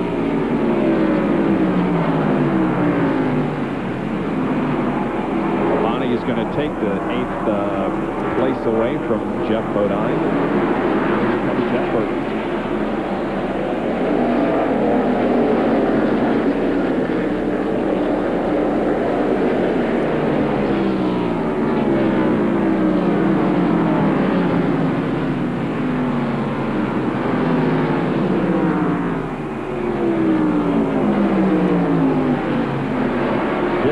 Sure had a great run going today in that exercise battery.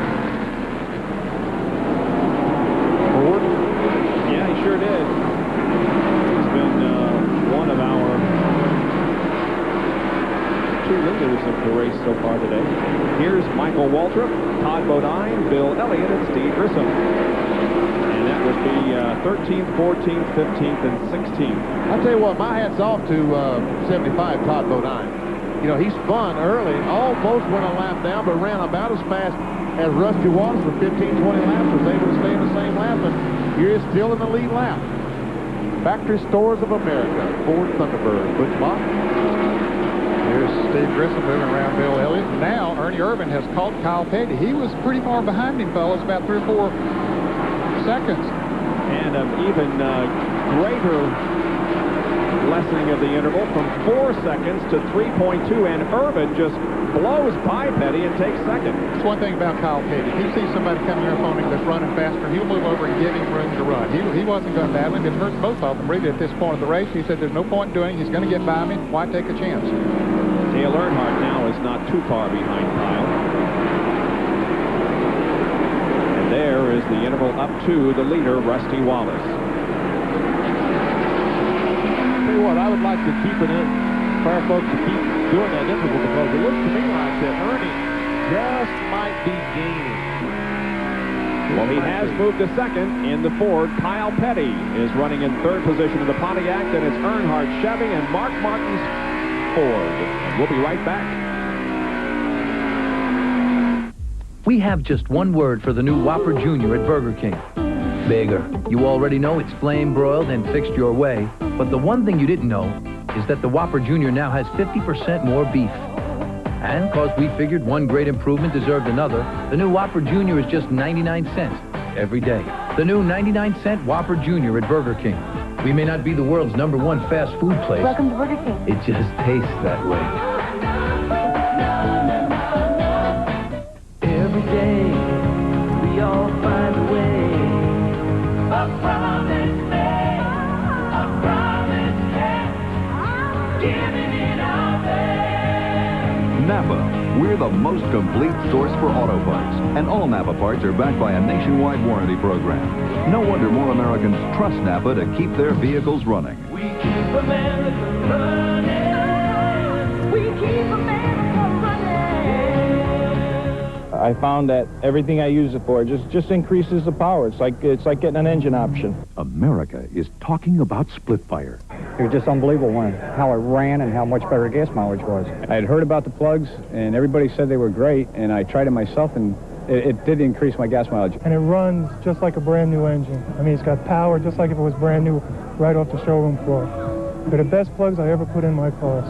Split fire. At $5.99, it only costs more till you use it. I got Dodger Blue coursing through my veins. Yes, sirree, I eat Dodger Blue for lunch, dinner, and breakfast. Ouch! You got some Dodger Blue in my eyes. But that's okay, because I can't get enough Dodger Blue. Tonight, it's the Expos versus the Dodgers. How about a little more on my pants, tough guy? Back at Martinsville Speedway in Virginia, the Haynes 500 NASCAR Winston Cup race, and it is Rusty Wallace still leading here this afternoon, and He's driving a Ford. Ernie Irvin is in a Ford. Petty in the Pontiac. Earnhardt in the Chevy. And Martin in the Ford. You know, and I would like to say hello to a guy that's back home, but I guess this might be the first race he's missed in about 15 years. Jack Flowers, a racing rider that follows the circuit, rides for a Speedway scene, a trade publication. Jack, believe me, you have been missed. There's a lot more room around here when you went here. We understand that the power steering unit has gone out on Dale Jarrett's car. Is that right, Jerry? That's what Dale has radioed the Jimmy May car, and I tell you, this place is tough enough with good power steering. It's next to impossible with no power steering. Just think, 294 laps remain, and he's going to turn left a bunch of times. He's a big boy, and I'm not sure he's that big, because Ned, that's going to wear him out. Oh, it will on a track like this, Jerry. As many times as you have to turn it, it will be tough on him. He's currently running, Dale is running in the 19th position right now. They had come in and worked on the car late as Bill Elliott gets together with Jeff Bodine, and Jeff Bodine continues to go backwards. In fact, he's not far from being a lap down. We saw him earlier in second place, and there's a bunch of cars that are trying to scramble and stay out in front of Rusty Wallace, who's coming up behind them. Yeah, you saw that Jeff had fallen back to 16th, and there are now 19 cars on the lead lap. The 18 car is the last car on the lead lap. Rusty is within just a couple of cars of Dale Jarrett. He has Lake Speed and Brett Bodine between them. And here is Dale Earnhardt now, reasserting himself and about to take third from Kyle, and does. Kyle's car seems to have gone away a little bit when he maybe used the tires up when he was making that charge towards the front a moment ago. Here comes Mark Martin. As we're watching this battle, Dick Trickle is taking the active trucking Chevrolet in the back pits. Rusty Wallace now coming up on a lot of traffic. He has Brett Bodine, Dale Jarrett, Bobby Hamilton in front of him. And this is serious traffic. This is traffic that doesn't want to go a lap down. They're going to race Rusty hard, trying to stay in that lead lap, as Elliott finally does get by Jeff Bodine. Now we got Musgrave. And there comes Rusty Wallace. All these guys, really, they got to get by Jeff Bodine as quick as they can and try to hold off Rusty Wallace. You see, he's already got by Brett Bodine, the Quaker State Ford.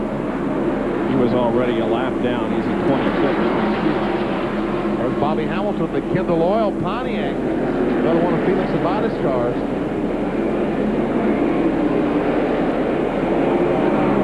Smoke that you saw, that's Dick Trickle's car. Probably a brake problem or something, as Musgrave gets alongside, can't get off the corner. Dale Jarrett moves to the inside, lets Rusty move by on the outside. We understand it was a rear end on Dick Trickle's car that caused the problems, and Dale Jarrett now is a lap down. Bobby Hamilton. Rusty pulls down to the inside. Bobby Hamilton moves over. You know, Bobby Hamilton, Jeff Hammond took this car, the 40 car, to Nashville Raceway and tested because they knew Bobby Hamilton knew how to get around that racetrack. And they said he and Jeff Hammond learned more about communication there in 2 days than they probably have all year long. That's a good idea. Yeah, that's a great idea.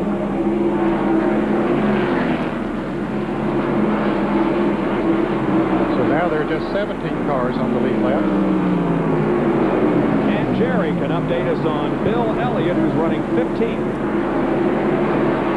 Well, Gremlins continue to plague Bill Elliott as he had an exhaust pipe dragging on the right side a moment ago. And Mike Beam, the crew chief, stands on the pit wall and has a bungee cord in his hand. He has now walked around behind the pit box as they are looking and waiting possibly to bring Bill Elliott in, hoping maybe to get a caution flag to be able to strap that exhaust pipe up. We've already seen one come loose earlier, and that was on the left side of Ricky Rudd's car. Greg Sachs just came in the pits of the USA or Jasper Engine's car and overshot his pits. Apparently he has a brake problem as well. They're going under the hood on his car. Yeah, he was using his car up, as I said. You can see flame coming from the brakes of that car. He definitely has a brake problem, Ned. Yeah, he does. He sure does. I said when he was racing Rusty Wallace, he was using the car more than he wanted to, but he needed to get that lap back as Jeff Bodine, the Exide battery car, who ran so strong, has went a lap down to our leader, Russ Bell. Bringing out the chemicals to extinguish the fire there in the brake area of Greg Sachs' car. Bill Elliott will be the next car to go a lap down. He's currently in 15th position.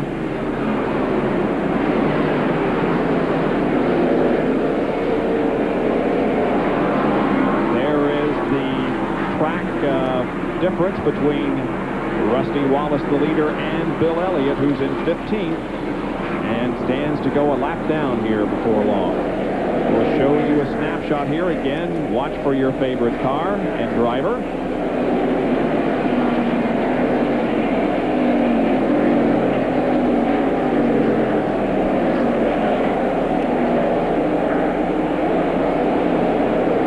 There's Waltrip and Labonte running side by side. Darrell is ninth. Now that he's passed the 22 car, or just about passed him at least, that's 9 to 10. Good run for Darrell here this afternoon. And also for Bobby Labonte. They're about a quarter of a lap ahead of Rusty Wallace. In other words, Rusty is 3/4 of a lap ahead of them, I should say, but he's that far behind them. Putting a lap down. This is looking back from the car of Derek Cope. Jerry, what's going on down there in the Greg Sachs pit?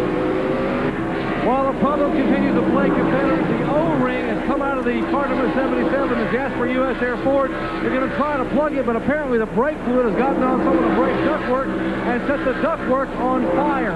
They have now put the fire out, and they are trying to plug the O-ring area before they bring him back and try to fix it. What a tough break 2 weeks in a row for a car that could have had a very good finish. We're nearing the halfway point here at Martinsville in about 29 more laps. It's Rusty Wallace continuing to lead. We'll be right back. What they do is simple. So simple it would be easy to miss it altogether. But they're making a difference. You see, drunk driving fatalities are down 32% in the last 10 years. And fatalities from teen drunk driving are down 60%. Way happy. They hate to be late. Traffic makes them mad. ESPN Speed World from Martinsville is being brought to you by Quaker State, the intelligent oil for longer engine life. By Smooth Busch Beer and Easy Drinking Busch Light. Busch, the official beer of NASCAR. Well, the caution came out for debris, and we had a whole bunch of activity on pit road once again. And there we see one of the catch cans that the guys use. See the probe that goes in the vent to open it. Oh, and the guy took a header right there. I hope he didn't hit his head on anything. This will be okay. It was from Earnhardt's car. There you can see him carrying it. That catches the excess fuel as it comes out of the car, and he's wiggling the car trying to disconnect it, and it's going to here in a minute. Trust me. You think it is? Yeah, he knows it's on there, so he does not want to have to come back in pits and give up that track position. He's losing some excess fuel because there's a flapper in the vent that slams shut to keep that fuel in there, and that's what the probe is for, to open the thing up. But did he ever lose it? Well, yeah, he lost it because we saw that guy have it. Yeah, the guy didn't come along, but there it went, right there. Here's John Kernan. Well, as you can imagine, the crew down here in the Richard Childers pit, they're a little bit disgusted because Earnhardt has gotten a black flag twice. Apparently, from what Richard Childers says, Dale will have to come down pit road as he does come in off of turn 4. They had an excellent pit stop, but they didn't leave the catch can on, so Earnhardt will have to come down apparently for a stop and go. He may be in long enough for Chocolate Myers to plug in just a half a gallon of gas or so. Earnhardt will stop, and the crowd is going wild. They tell Earnhardt, okay, leave pit road. And now let's go down to Jerry Punt.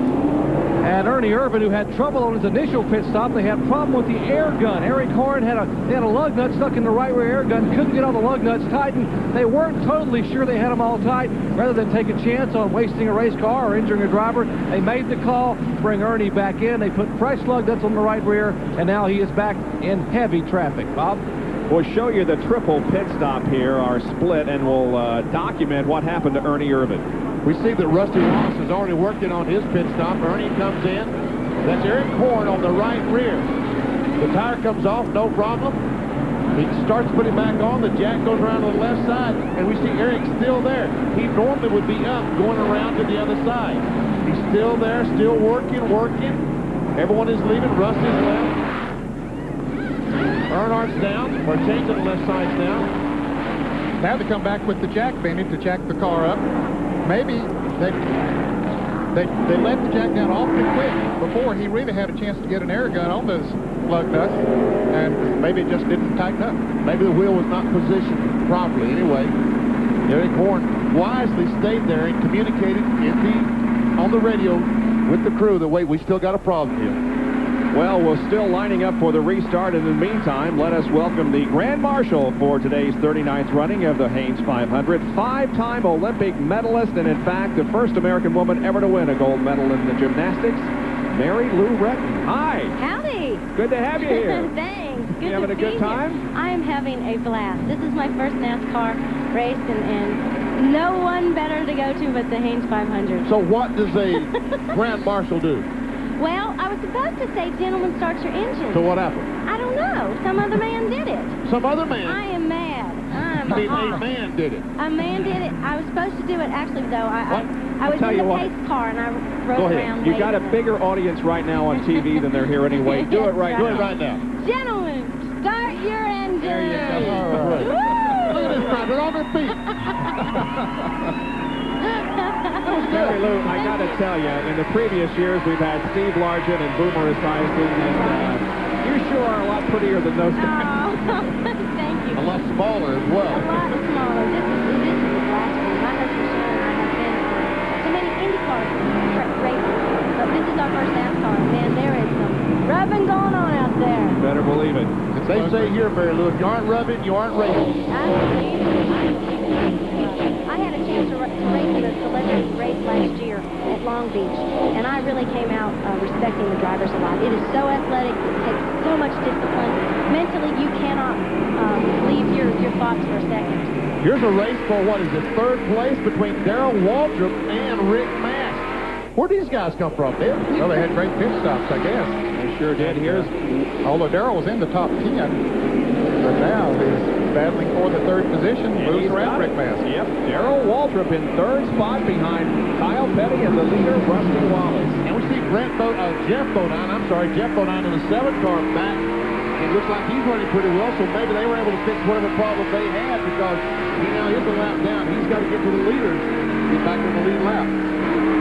Mary Lou, I'm so glad to hear you confess, if you will, that race drivers are athletes, because that argument has been going on for years, and a lot of people don't think so. So if they ever ask, please tell them. Oh, man, I do physically and mentally. I mean, you cannot lose your concentration at all. Hey, Ned, how's number 18 doing? Well, he's struggling a little bit. Right now, I'm flattered that you know who he is. Thank you. He has lost the power steering, and that's going to take some athletic ability to finish this race. These cars aren't automatic, are they? No, they're still. I was joking. I know that much. I like your humor. You said this is the first NASCAR race that you had been to. Did you know these guys know all of them? I knew, of course, some big names. Of course, the Dale Earnhardt and the Morgan Shepard and all those big names. And I met them at the beginning, which was a big thrill for me. This is fun. Woo! They go so fast. I'm just glad Haynes invited me to be here. My goodness. Am I the first woman?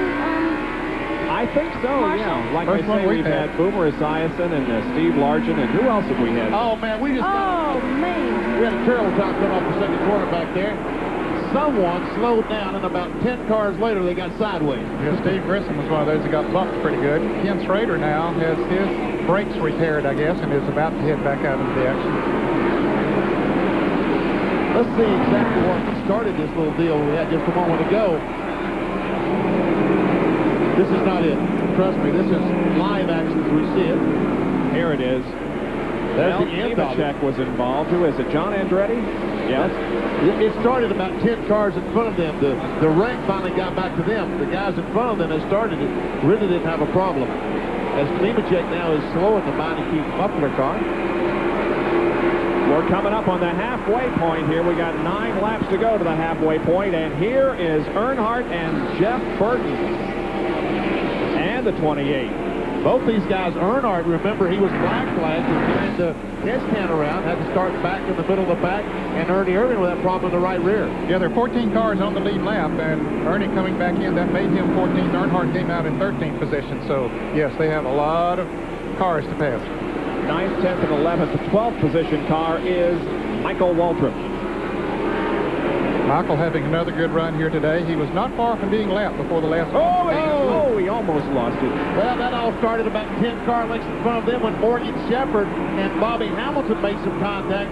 They slowed, and like I said, they almost got a spin, or we do have a spin. Jimmy Spencer right in front of a whole bunch of traffic, but everybody gets by him, and Spencer keeps rolling, but the caution comes out.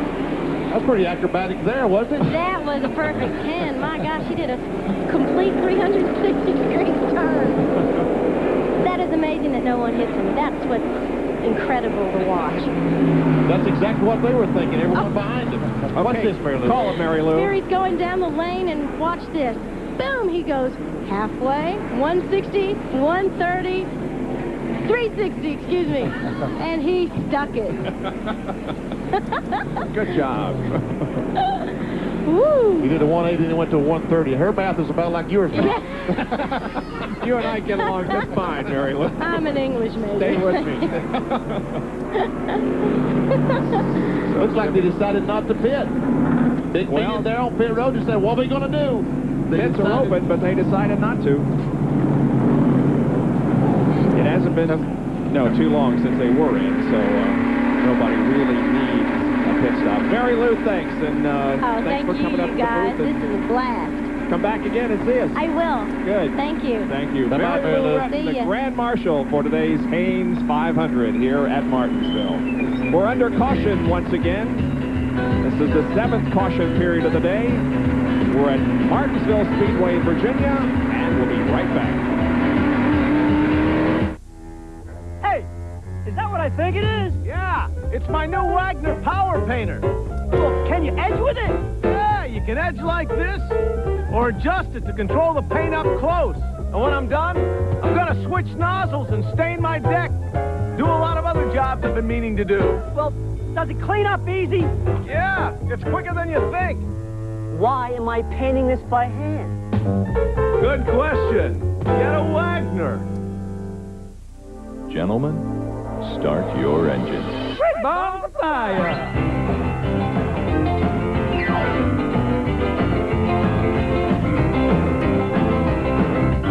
You shake my nerves and you rattle my brain. But your love drives a man insane. You broke my will, what a thrill. Doesn't this raise a great ball of fire? You could win a trip to the Fast Track Driving School with Bosch Platinum Plugs. My Sports Center highlight goes like this. She hits a monster slap shot, but I catch it behind my back, Frisbee style. And everyone's so stunned, I start skating. My coach is yelling, go! Because of a spin involving Jimmy Spencer, and so while we are still under caution, we'll take another break and be right back with more live coverage of the Haynes 500. By now, everyone knows that Marine Surplus has just about any part or accessory for your boat, no matter how big or small. And everyone knows that Marine Surplus has over 21,000 square feet of boating supplies. We have run less than a lap under green. There's the first lap under green, and it's also the cross flags indication from Doyle Ford. We have reached the halfway point. 250 completed, 250 to go. It is Rusty Wallace leading, and while we had that caution period, Jeff Gordon got back in the race. And none of the leaders pitted. None of the leaders pitted. And Jimmy Spencer made a pit stop. He passed a couple of cars on the racetrack, advanced his position to come into pits, and NASCAR held him a lap for advancing his position. That put him back to 26th. He's 2 laps down. There we see Earnhardt and Ernie Irvin in heavy. Now that's not heavy traffic. That's heavy traffic. Yes. Chuck Bound right in front of him. Chuck having a great run here today, currently being shown in 8th position. Had trouble up in turn 3 and 4. Eric Coates has fun Caution, not yet. He's moving, so we will not have a caution. And we continue on. Green flag is Derek Cope go down in turn 1. Derek running in 20th position. He was. Here's a replay of what happened. Well, Derek's up on the outside of late speed in the car number 15. They touch just a little bit, doesn't take much, and around he goes. And both Steve Grissom and Nemechek got on the binders real hard. Yes, they did. There's the leader, Rusty Wallace, leading Kyle Petty, Darrell Waltrip, Mark Martin, and Rick Mass. Those are your top 5 as we are just 4 laps past the halfway point. John Kernan can update us on Jeff Bodine, who was an early leader here this afternoon. Bob, you may notice that Jeff Bodine's doing a pretty good job right now of keeping up with Rusty Wallace. In fact, they hope they can catch that car, pass it, and get back on the lead lap. Talking with Paul Andrews just a few moments ago, they thought they may have had a bad shock. Remember, his car got really, really loose. The wheel tended to hop into turns. Apparently, the shock is not the problem. It was a bad set of tires and also a combination of the air pressure on the right rear going up too high. So now they've got that problem fixed just with this new set of tires. So Jeff Bodine hopes to get back on the lead lap. But it's going to be tough catching Rusty Wallace and then passing him. Indeed, it will be.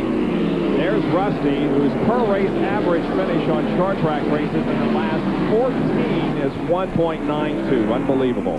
He has led the first 182 of the first 254 laps.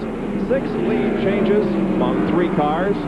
14 cars on the lead lap. We've had 7 caution periods, and the average speed is just above 74 miles an hour. Those that have led a lap and picked up 5 bonus points include, besides Wallace, the current leader, Jeff Bodine and Ernie Irvin. And believe it or not, we don't have a single car that is officially out of the race. And there are 14 on the lead lap, and that is pretty darn good for Martinsville more than halfway through. It's unbelievable. There are another 8 cars that are 1 lap down, and then another 6 that are 2 laps down.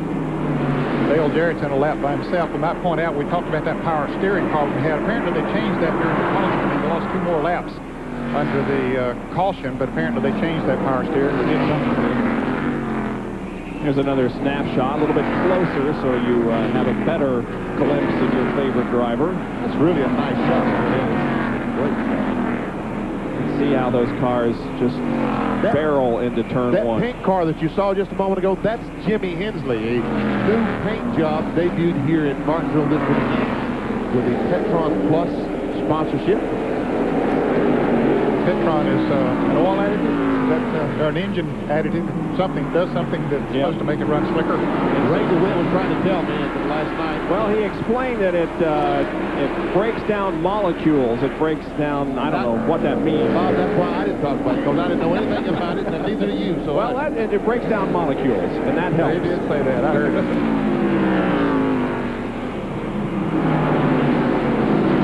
There you can see the cars that are 1 lap down and then 2 laps down. Started that category. Jay Hedge got back in 30th spot. Now, these cars have been in behind the wall and had major problems, but they are out there running. Jeff Gordon has had the biggest problems, spent the most time behind the wall. Bobby Labonte and Jeff Burton, they're in 13th and 14th position. There's Steve Grissom, another rookie in the Max Race Cards Rookie of the Year battle. Strickland there at 23. And Grissom is the highest running rookie at the moment. He won't be about 8 car past him. Well, that's right, but at the moment he is. And while we were watching this, the 21 car passed Rick Mass to take over the 5th spot. We hadn't heard much out of Morgan Shepherd since the early part of the race. He was up there in great shape after making a 2-tire change early in the race, got up there in the top 5, then had to come in to get a fender pull off the wheel of the Citgo Ford. But since then, Morgan has stayed in the lead lap, had a good pit stop this last time, and now is on the leaderboard again on the scoreboard here, which shows 5 positions. He's in 5th. Look at old DW, get pretty racy here in Martinsville. It's been a while since he was up there in a position to be competitive and race for second and even the lead. Not far away. Not that far away. The king of the short tracks, Rusty Wallace. Rusty is the leader over Kyle Petty. Darrell Waltrip running third. Mark Martin is fourth, and Morgan Shepherd in a Ford is running fifth. Good run for Morgan. 6 through 10 is Rick Mast. Dale Earnhardt leading the Chevy Brigade in the second 5. Ernie Irvin, Todd Bodine, and Chuck Bound complete the top 10 here at Martinsville. In the Haynes 500, the 8th race in the 1994 NASCAR Winston Cup season. We'll be right back. There's no place on earth that I'd rather be than out in the open where it's all plain to see. If it's gonna get done, it's up to you and to me, and there's no place that I'd rather be. Come on along and head for the mountains of Bushville. Head for the mountains, it's cold and it's smooth, and it's waiting for you. Come on, head for the mountains of Bushville. Now when you buy a case of quality Valvoline motor oil, you can send ESPN Speed World today at Martinsville Speedway in Virginia for the Haynes 500, being led by Rusty Wallace. He has led 201 laps so far. There's the Network MCI blimp hovering high above the racetrack and providing the aerial shots for us this afternoon. What's Network MCI? Is that a phone? Uh-huh. Okay. Yep. So you television network. Boy, isn't that a spectacular view of this place? Oh, it is. Clay Earls has done an outstanding job of preparing the facility as he always does. And see, Jeff Burton, I'm sorry, Bob, the 8 car, he has slowed in the last few laps, the Rebestas Ford. And just went a lap down, and he's in 13th place, so that means that we now have 12 cars on the lead lap. So evidently he has lost his brakes, I would speculate. Now, a moment ago, before we went to break, we had 14 cars on the lead lap, and the other rookie, Max Race Cars Rookie of the Year, challenge, Steve Grissom, was black flagged. He had a piece of his bumper that was dragging, and he had to come into the pits. So Steve is all the way down. He now is in 15th position. Here's Rusty Wallace, our leader, the Miller Signal Drive Pontiac. There's Jimmy Hensley in his new paint job. Pink and yellow and red, black. And there's Sterling Harlan. He started second, don't forget, and has been as low as 34th, currently running 32nd. He was involved in a crash down in turn number 4. Kyle Petty started 9th, currently second, and has not led a lap so far. Darrell Waltrip is right behind him, and Darrell having a good run here this afternoon in the Western Auto Chevrolet, started 16th, and his current position of 3rd is his highest. There's Jeff Bodine, the inside battery, who wants to go to Mark Martin, who is currently running 4th. Started 6th is the Valvoline Ford. Passes the 7th car, Jeff Bodine, inside battery Ford. Started 3rd. Can't get a hold of the racetrack right now. And there's Grissom, who was black flag. What was he dragging, Dad? The rear bumper? Yeah, there was a piece off his bumper. It looked like there's sort of a plastic material there. It didn't look like metal, rubber or something that came off the car. He had to come and get it taken away. And then here comes Morgan Shepherd, the 5th place car, the Chevy Ford. And right on his back bumper is Ernie Irvin, who had come from back in 14th position and is now up to 6th. Ernie started this race in 5th spot, was a leader at one point, led 1 lap as a matter of fact. But as you said, he is currently in 6th. And Dale Earnhardt is 7th, started 8th. Well, Ernie Irvin just moved into 5th around Morgan Shepherd as we were watching them. After Earnhardt comes in the next order is Bill Elliott, who's a lap or so down, 1 lap down, 15th position. There's a Budweiser Ford. Here's a guy who's having a great run today, Rick Mast. His gold classic Ford Thunderbird started 11th, is now running 8th. His highest 3rd. Bobby Hamilton has been as high as 12th, currently 16th after a 15th place start.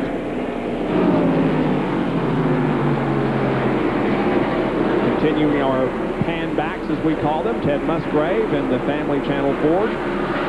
Currently 17th after a 28th position start. On lap 140, he was as high as he's been. Todd Bodine started 12th, then as high as 9th, as low as 36th. He was almost lapped there in the early part of the race. Derek Cope, the Fingerhut Ford, had problems today. He's been tapped a couple times, spun out. And there's Ricky Rudd going by him. Rudd is running 18th right now. Had some problems early on. Had to go in the pits and put up a exhaust pipe or something to cut out. Boy, hats off to this guy, Hunt. Great run from 36th starting position. He's been as high as 8th. Currently is in 10th position. Michael Waldron is in 11th spot after a 7th place start. And he's the last car on the lead lap because Rusty Wallace has just lapped the 22 car Bobby Labonte, who is in the 12th position. Jeff Gordon involved in a crash, just came back out. Jimmy Spencer has fallen from his 4th starting position back to his current position of 23rd. How about last week's winner, Terry Labonte? Struggling today. Involved in that crash with Sterling Marlin going off turn 4. Cornflakes Chevrolet of Terry Labonte. 19th at the moment. And here's Hut Strickland. He's started 26th. He's currently 24th. Lake Speed was behind the wall for quite a while repairing the brakes on the Quality Care Ford number 15. Another rookie candidate, started 33rd, up to 20th. He'll fall back as far as 36th. He's a lap down. Dale Jarrett in the 18 car is 3 laps down, running in 29th. There goes the leader again, Rusty Wallace. One that we did not show you on that lap was Ken Schrader. Here he is, started 17th and is currently running 34th after spending quite a few laps behind the wall for brake repairs. And here's John Andretti, who started 27th, has moved up 3 positions from that to 24th. He was in 17th position on lap 88. I saw his sponsor on Andretti's car. He said Grand Piano, and I said, don't tell me there's a store that just sells grand pianos, but then I found out that they also sell furniture. That's correct, yeah. Oh, Labonte is really struggling. He'll leave it just and finally keep up for Chevrolet. Labonte's car is really, really slipping and sliding. Here's Brett Bodine, started 35th, had to take a provisional to get into this event. Has moved up to 26th position. 77 car of Greg Sachs is running 31st. He almost cracked the top 10 on lap 103 before he had some problems that took him to the pit area. And the only other car out there that we haven't talked about is the one that you've been talking about all afternoon because of the new paint job, Jimmy Hensley. Well, there he is. That's a good-looking car.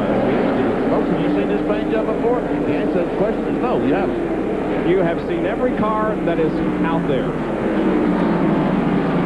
Well, we missed the 78 car of Jay Hedgecock. There he is. And I want you to know that Jay Hedgecock is the very proud owner of some new hair. Good for him. He said, please don't mention that. So, okay, Jay. Don't mention it. I didn't mention it. Never tell Benny not to mention anything because sure as the world he will. You saw every car out there. Rusty Wallace is dominating the Haynes 500 at Martinsville at lap 296.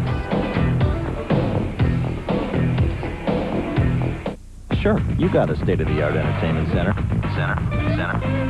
A fully interactive home theater. Even got a gourmet delivery service. But have you got what it takes to be a mountain man? All it takes are the 2 cool beers of the Mountain Man. Smooth Busch beer, easy drinking Busch Light. So, be a mountain man. All you gotta do is head for the mountains.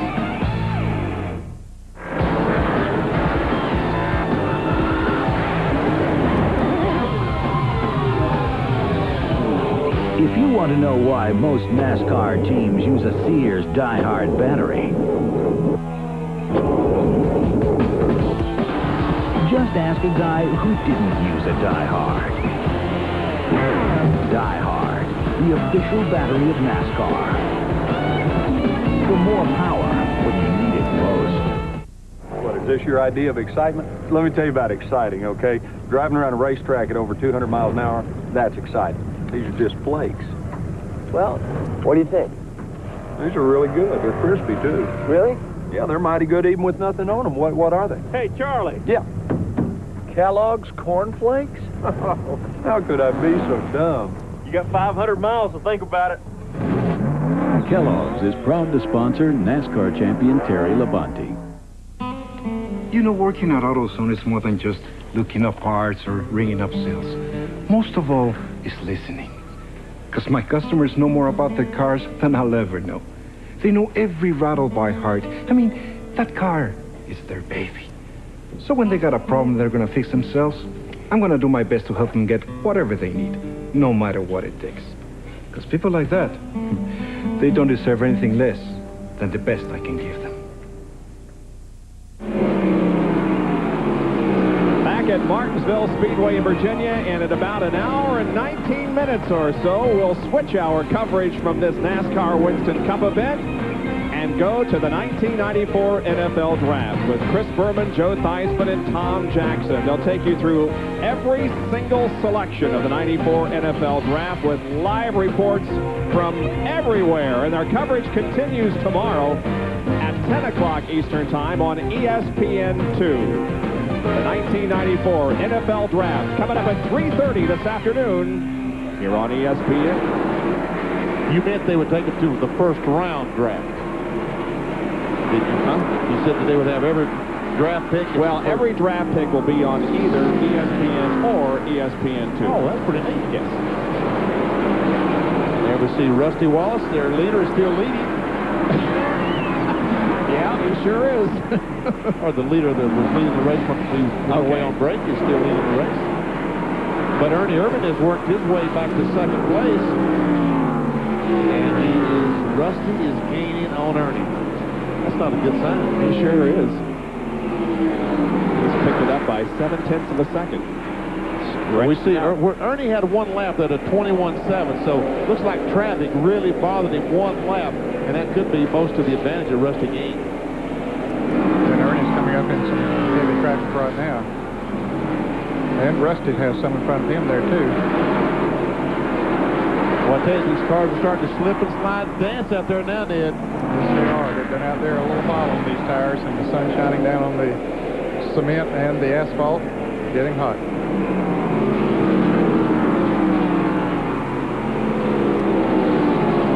We're going back to there. We see Ernie Irvin go by. We're going back to find Dale Earnhardt. There he is. And on his last pit stop, they have a catch can that catches the excess fuel. He's what, Bob, 6? Going to back that fifth. They have a catch can that they catch excess fuel in, and it was somehow hung in his car as he left. And NASCAR black flagged him for that, and he had to start at the rear of the car one lap down. He's worked his way back to fifth, but Ernie Irvin was right in front of him. Ernie's worked his way all the way back to second, so looks like the Havlin car of Ernie Irvin. If he and Rusty can get hooked up nose to tail with fresh tires, we'll see who's win that race. Well, Jerry, we begin to think about pit stops now before too long. What's the strategy being contemplated down there? Bob, a lot of calculators being used here in the pit, something probably you should stay away from. But in all honesty, what's happening down here is that the teams who last pitted on lap 226, including Rusty Wallace, figure if we stay green, if we stay completely green without a caution, they can make it on one more stop, which should come around lap 365 to 370.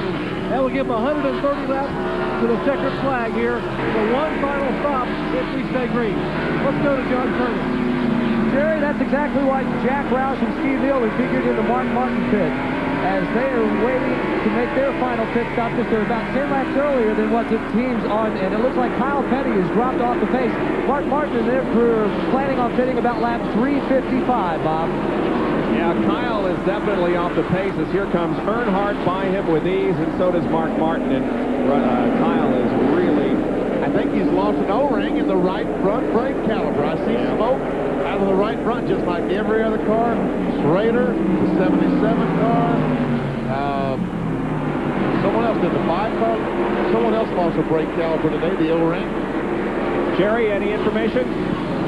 Well, just like Blake Speed and Kenny Schrader and the car number 77 of Greg Sachs, we have a brake problem, an O-ring problem with the car number 42 with no warning, just like what happened with Kenny Schrader. The car apparently just, the pedals is all the way to the floor, and now he has trouble getting the car stopped. As Rusty Wallace works heavy traffic, they prepared to bring Kyle Petty down pit road. This is what Benny described earlier as heavy traffic that Rusty is in now. Just needs to be careful going through that traffic, and he will. He's got a good lead. We'll look at the suspension cam and see if we can see any wear on the brakes. Looks like he's not using the brakes quite as badly as he was to begin with.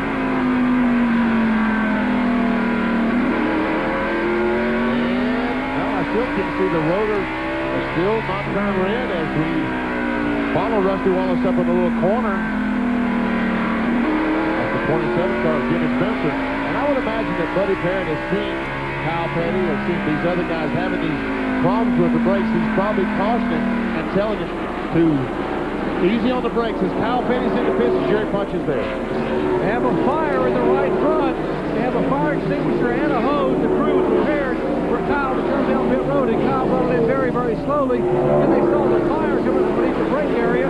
They told him to hurry up. The crew physically stopped the car. And now Robin Pemberton, Brian Pemberton and company are working on the right front to turn the tire off so they can get to the fire. Now they will use a hose to try to cool off and the fire extinguisher to put out some of the brake ductwork, which is caught on fire and is now burning beneath the right front of the car. They got a pretty good little blaze going down there, Bob. Yeah, they sure do. Still blazing. Still going. Yeah, Jerry's right. What's happening is that the brake hoses, like the defroster hoses, are catching on fire because it's so hot in there. And finally they took, and Dale Earnhardt is spun. Earnhardt is spun up in between 1 and 2. No contact yet. Here comes Rusty Wallace, and he and Spencer get together, and Spencer spins around. Spencer was trying to get in front of Rusty to get a lap back, and I'm excited. That's okay. This is an exciting moment. Here comes Rusty, and looks like once again Todd Bodine. Oh man, he came through there a little faster than he probably wanted to. Well, that was Bobby Labonte you're talking about. Yeah, he really came through there. Don't know if he got by Rusty or not. I don't think so. I think he missed by just a few feet. Anyway, the big news is that Dale Earnhardt spun in turn 2. Let's see if we can figure out what happened. Whoa! Yep, Brett a little bit of Bodine. a tap from Brett Bodine as they went around the turn and spun him right around. Here's Jerry in Rusty Wallace's pit. And this will not be the final pit stop of the day. They'll have to stop at least once more with 30 to 40 laps to go. Here comes the Miller Genuine Draft Ford Thunderbird down here, as well as the car number 28 and the car number 17. You're going to see them all three in the pit box here. 28 and 2, pitting nose to tail. Major chassis dust for the one round away, taken out of the car number 28. Right side tires on 28, left side tires going on 2. They've also adjusted the chassis on Darrell Walton's working on the number 17. Rusty is down the way in the car number 2. A wrench problem once again in the car number 28, Benny. You can see it from the top. Eric Horn, once again on the right rear, is having a problem. They finally get the right rear changed. They're going around the left side, and Jared, they're going to have to hustle or get lapped. But once again, if they don't get lapped, everyone has to go to the very rear of the field as he goes away. Best pit stop there was Darrell's 19.2, Irvin with a 34.8. And Rusty Wallace is going to get a stop and go for speeding on pit road. Oh, man, oh, man. The automobiles. Here he comes. Coming down pit road. I think Ernie Irvin's going to have to come back in. I think they just put the lug nuts back on the left side tire. We'll check and see if he comes back in and Maybe not. Maybe they did get them changed. You said they were about to go a lap down. Well, I said I wanted to see the 2 car in the 28 race, but I didn't have this in mind. Okay, here's a replay. Rusty Wallace coming down. Here comes Irvin and Waltrip. Now the penalty for Wallace would have been, with Rusty would have been going out, not coming in. They would have penalized him in the pits if we'd have him coming in.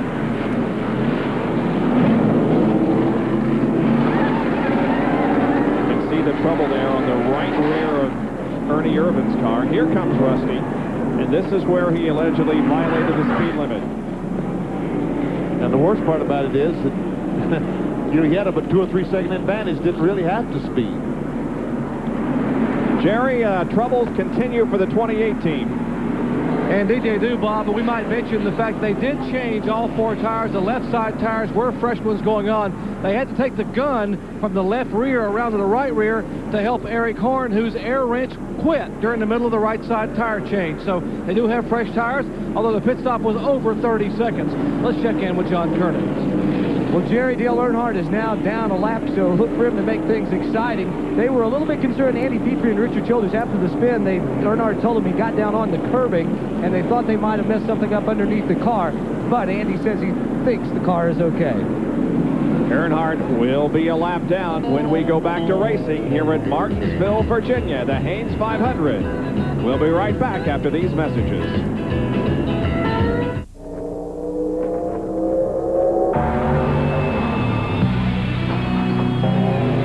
Miller Genuine Draft Rusty Wallace stock car.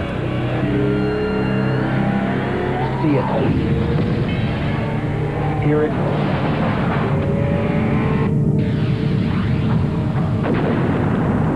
Feel it.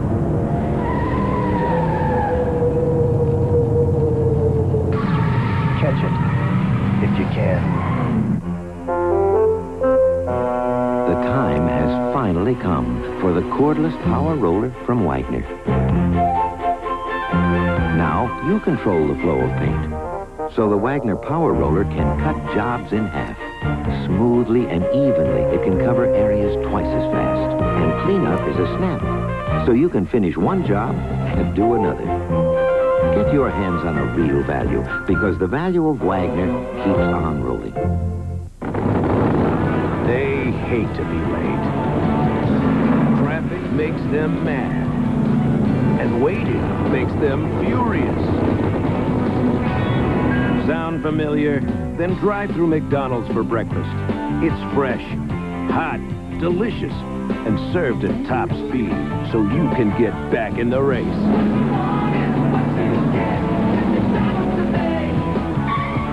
Mess with me. We're glad you could join us here at Martinsville Speedway in Virginia for the Haynes 500 NASCAR Winston Cup race. We're under caution because of a spin involving Dale Earnhardt. We watch from Mark Martin's view.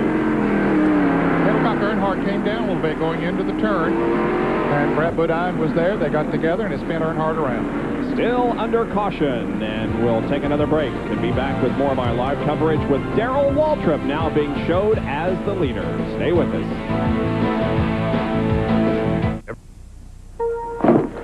Good. We'll just review those forms and get right back to you. At American Bank, there are no timely delays in loan applications. It's been over a month now, and we wondered how our loan's coming. It won't be long now. American Bank offers a 15-working-day mortgage closing to qualified buyers. Did you hear from the bank yet? Not yet, dear. At American Bank, you won't wait a lifetime for loan approval. Member FDIC, Equal Housing Lender. Dodger Blue for lunch, dinner, and breakfast. Ouch! You got some Dodger Blue in my eyes. But that's okay, because I can't get enough Dodger Blue. Tonight, it's the Expos versus the Dodgers. How about a little more on my pants, tough guy? Welcome back to Martinsville. We have completed one lap under green. Darrell Waltrip finds himself at the front of the field. Dale Earnhardt is right behind him. Dale is a lap down now in 9th position. In second is Mark Martin and Ernie Irvin.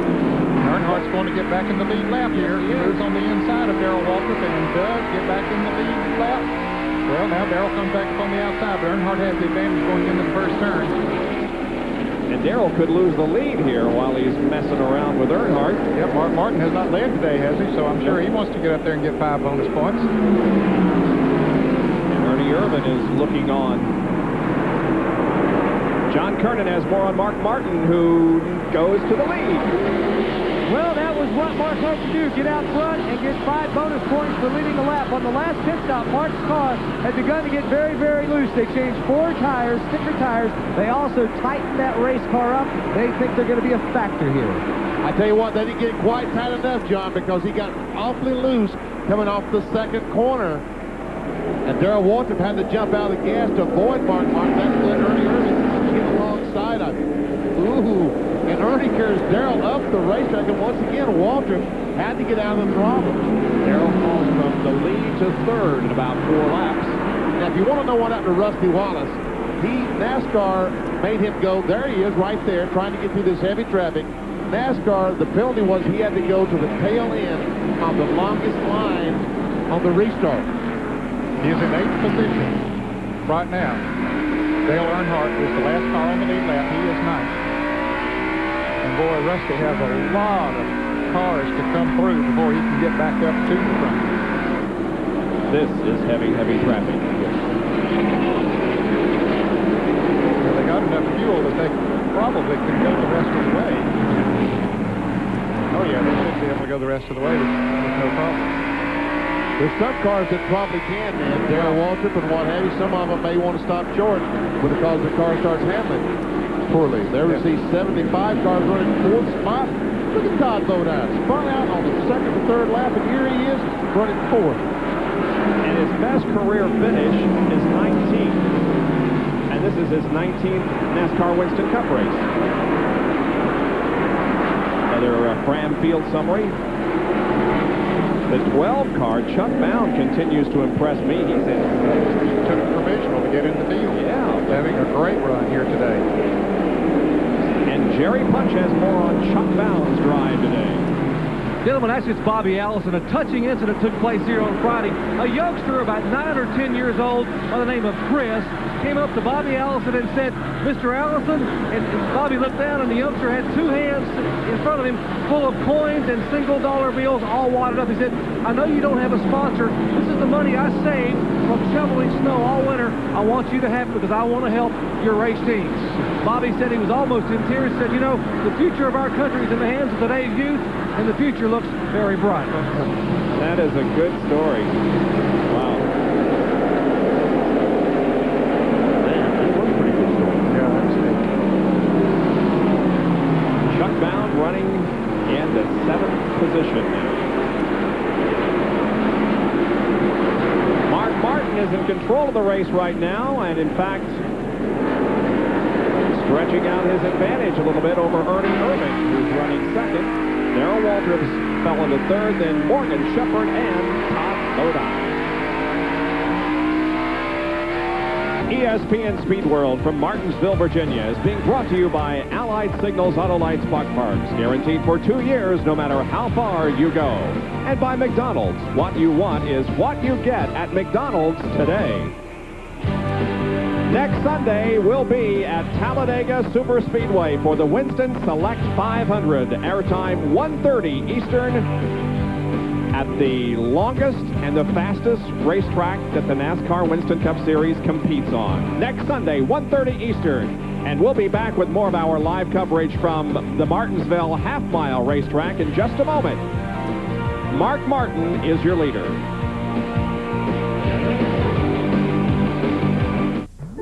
Oil. It's the lifeblood of your engine. That makes your oil filter your engine's most vital organ. That's why Fram keeps going the extra mile to make the best protection even better. The Fram Extra Guard oil filter. Unique glass fiber paper stops more dirt than any other filter for the best protection ever. Fram Extra Guard. American or import, it's an extra lease on life.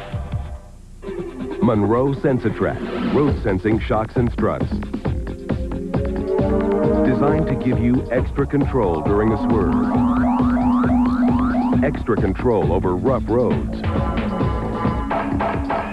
Monroe Sensatrack gives you both extra control and ride comfort automatically. Monroe Sensatrack, like 2 shocks in one. Call 1-800-STRUT now for a Monroe Sensatrack dealer near you.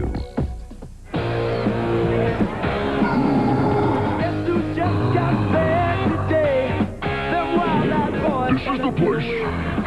Told them you were living downtown, driving all the old men crazy. There they are. Cold filtered Miller Genuine Draft. The cold one.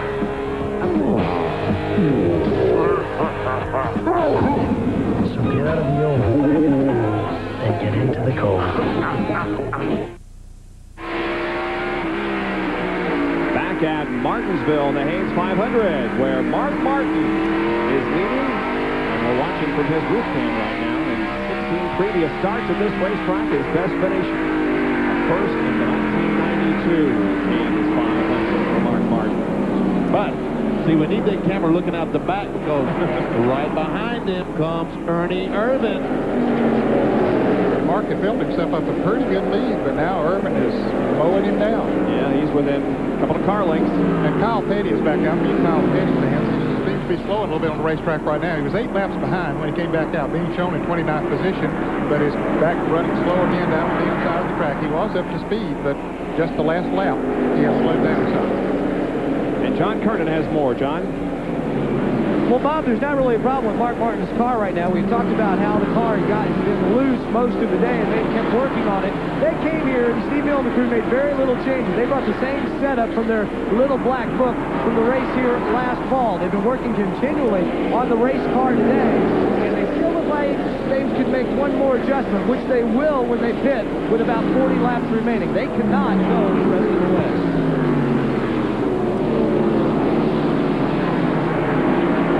I said a little bit earlier they could. Maybe some of them can, as Benny said, but probably the front runners, as they reported earlier, the RPMs they turn here, it's hard for them to go the 170 or so laps. I was looking at the scoreboard that's got some lights out on the numbers over there, and I thought there was only 125 laps to go when indeed it was 175 laps to go at that time. I get you and Bob both enrolled in the same school there, Ned. I guess. Well, Barry Lou, if I'd looked up in the corner here, you see, I would have known how many laps there were to go. Welcome to Bob's School of Practice. Well, Ernie Irvin, yeah, he's right there. And he is right there. And Rusty Wallace is coming, but he's a long ways back. He's having some trouble getting through all this heavy traffic, and these guys are about a half a lap in front of Rusty Wallace. Now Irvin moves to the inside of Mark. We may have a change of the lead here, and we do. Ernie Irvin goes to the front. Has he led the race today? Yes. This is the second time he has led. Earnhardt has not led the race today, right? Here's Dr. Jerry Punch. Darrell Waltrip has radioed to Barry Dodson, his crew chief, his last 3-4 laps, and it still feels like I have a flat or have a tire going down. Apparently the car is shuddering or skipping. We've already seen it happen a couple times today when some of the air pressure built up a little too much. It happened to Ernie Irvin and also happened to Mark Martin earlier today, but Waltrip is convinced that he may have a tire going down. They talk about these tires building up. You know, the left side of the tires are so low in air pressure that these drivers on the caution flags at the start of the race, when they weave the car back and forth, they're told not to do that too severely. They're afraid they're going to roll the tire off the rim because the left side tires have so little air in them. All right, there is your leader, Ernie Irvin, who came into this race second in the points, trailing by 20. Mark Martin third, followed by Ken Schrader and Lake Speed. These are the NASCAR Quest for the Cup point standings. In the second 5, it's Wallace, Labonte, Rudd, Marlin, and Kyle Petty. Stay with us. More from Martinsville in a moment. Now we're about 53 minutes or so. We'll be switching you live to New York City for the 1994 NFL Draft coming up next here on ESPN. And we'd like to thank the people from Network MCI and the blimp that hovers overhead for providing our aerial shots this afternoon. They're flying in some beautiful blue sky weather here today.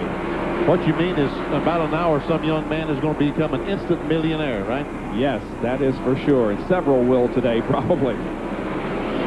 Once again, they have packed them in here at Martinsville. Tremendous crowd on hand. I'm sure it's the largest ever to watch a race here at Martinsville because, as I said earlier, they built 3,000 new seats over at turn number 2. They sold those out within days.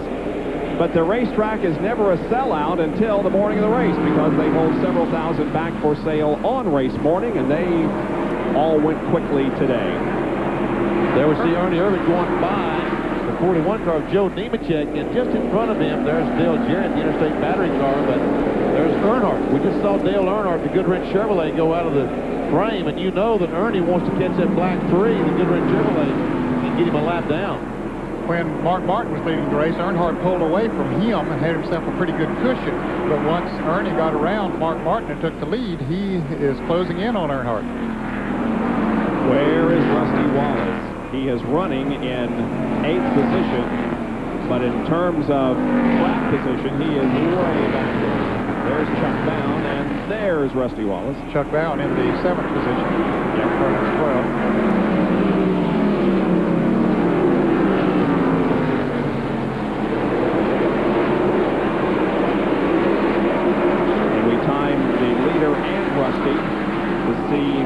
If the interval was shrinking or gaining, and has really stayed about the same. Went from 10.7 to 10.8. I think the Rusty's having more trouble with traffic, and that is the normal for a car that's back in 8th or 9th, 7th or 8th place versus the leader of the race. It seems like the slower cars will move over to the leader of the race much easier than they will for someone who's running back in 7th or 8th. Even though the guy in 7th or 8th may be faster. Here's Irvin. There's Earnhardt. Ernie Irvin is the only driver with 5 top 5s in the first 7 races of this year, and he's on his way to another one. Maybe a win, his 3rd of the year. Jerry Punch during one of the commercial breaks, I don't know if we've told the people, this is not the same car he used in North Wilkesboro last week. This is the car that he used, I think, here to win the race last fall in such a dominating fashion. By Michael Waltrip, the Pennzoil Pontiac, puts Michael a lap down. And Michael is in 14th position. He now is 2 laps down. Ernie won the Unicount bonus money when he won here last year, didn't he? Yes. That brought the fans to their feet. Well, Earnhardt would love to see a caution here right quick. Very quick. 125 laps to go. Car just doesn't appear to be getting off the corner as well as Ernie. Ernie's going to try it on the outside. Earnhardt just basically moved over and said, go ahead, because I think he realizes right now he just does not have the car to compete with the 28 car, so he, rather than use his car totally. So he goes a lap down.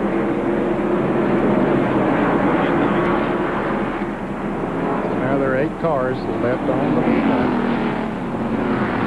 Of course, is running 8th.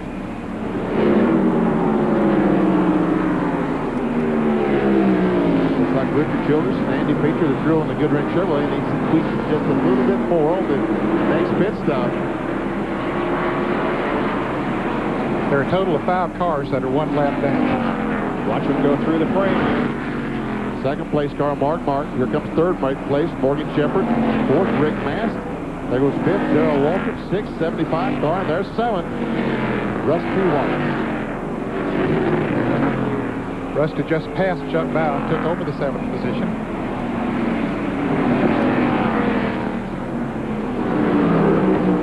So now with 121 laps to go in this race, it is Ernie Irvin that has assumed the command. He's our 5th leader of the afternoon.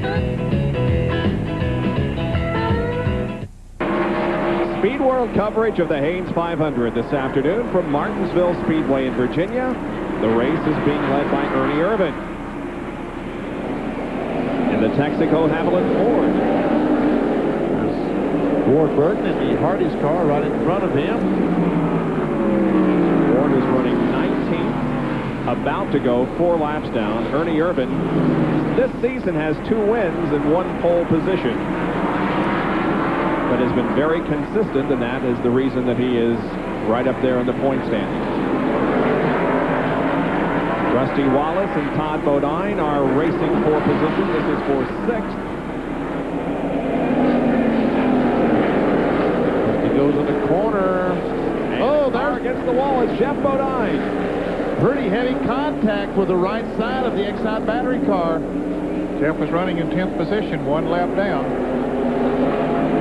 There's heavy smoke coming out of the right front. It's like he went in the corner and lost the brakes, or... Well, he's trying to back the car up and get it going again. Now he does.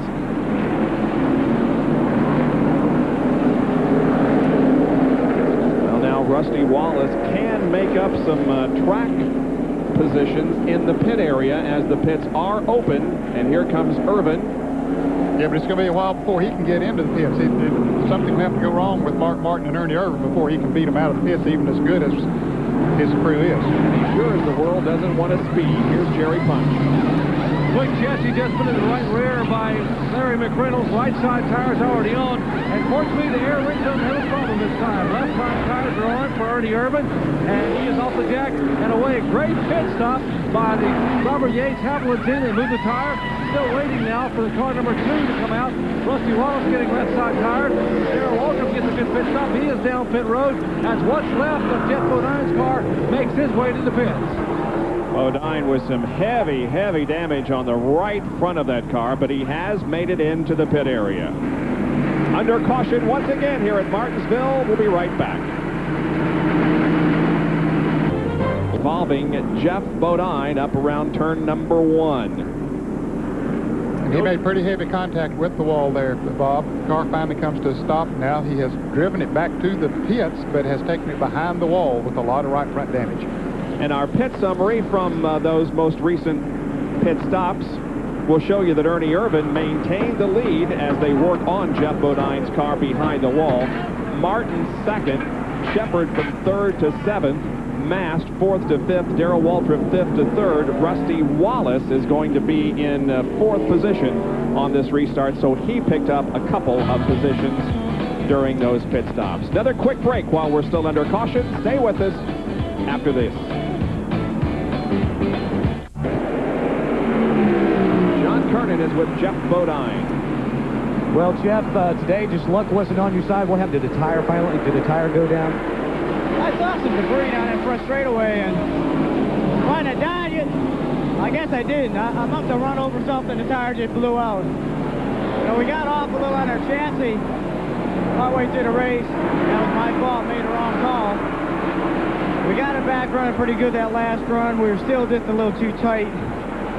We were going to make another adjustment, and I think we're going to be pretty good. I don't know if we could have made the lap up. You know, we needed a caution. We didn't need to be hit, though. But everything was working good. It's a shame. You know, Exide, or Hawkins was here. Hi to Cindy back home. Her father's in the hospital. Hi to her. Auto Express, Napa. And, you know, you can buy these user street tires at Auto Express. So go on out there and buy some of these tires. All right. Thank you, Jeff. Bob? All right. Jeff Bodine out of the race, and the caution is waving once again. Well, Jimmy Spencer spun coming off of turn 2 over there, got it to going, Jimmy, Bob, but apparently jumped debris on the track. And so we'll take another break and be right back to Martinsville, Virginia. Contact between he and another car, and he spun down to the inside, sat there. All the cars got by him, Bob, and he was sitting there facing the traffic, and then he got the car to going, but apparently there was some debris over there or something, and the caution was thrown. Here we go back to green as the Pontiac pace car pulls off. Ernie Irvin once again leads them down toward the green flag. Mark Martin is lined up second. And Waltrip, Rusty Wallace, and Rick Mast running fifth. He ran 3 laps under caution, and we now have 100 laps to go. And once again, Earnhardt was not able to get by Ernie Irvin.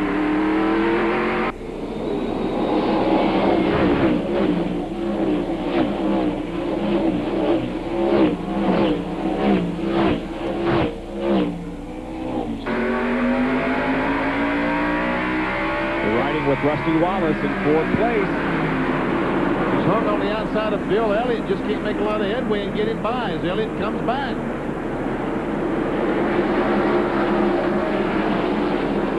Elliott backs off and lets Rusty go. Now Rick Mast moves up beside of Elliott. Mast in 5th position.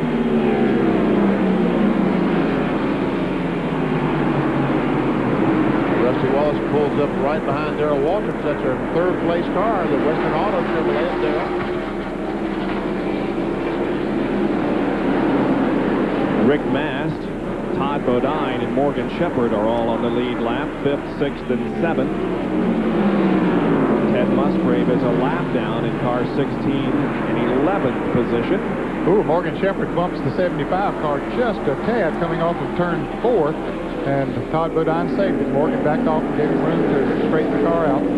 See if Rusty can go to 3rd. Yes, he does. He passes Darrell Waltrip, and there's debris on the backstretch. Looks like it's pretty high. That's in turn 4. Yeah, it's pretty high, too, up in the gray stuff, not the groove.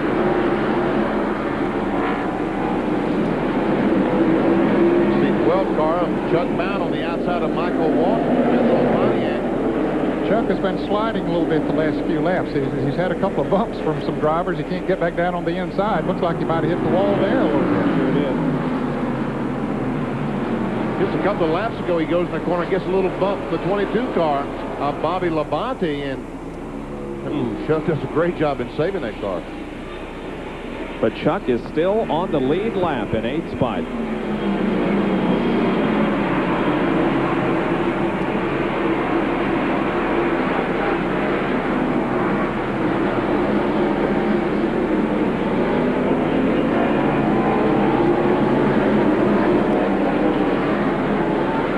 Rusty Wallace, he's moved into 3rd.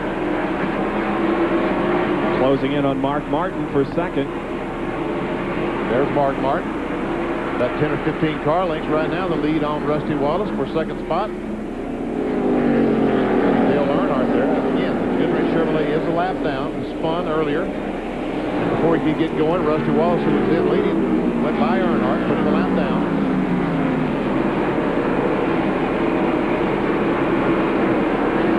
Go underneath the car and check the suspension cam, and maybe we can get an idea of how much he's using the brakes.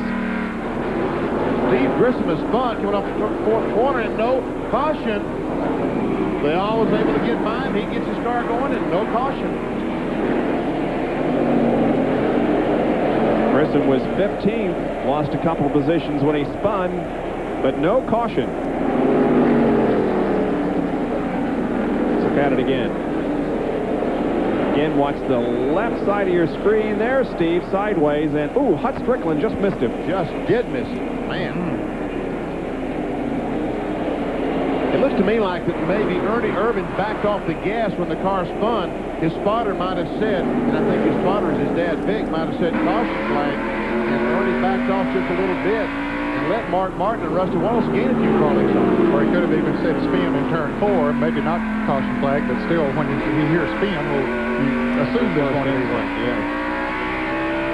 Ernie Irvin, who's up ahead of Rusty Wallace, with whom we are riding, and Mark Martin has led 52 now of the 409 laps. He has led, or did lead, 39% of the total laps in the first 3 short track races of this year.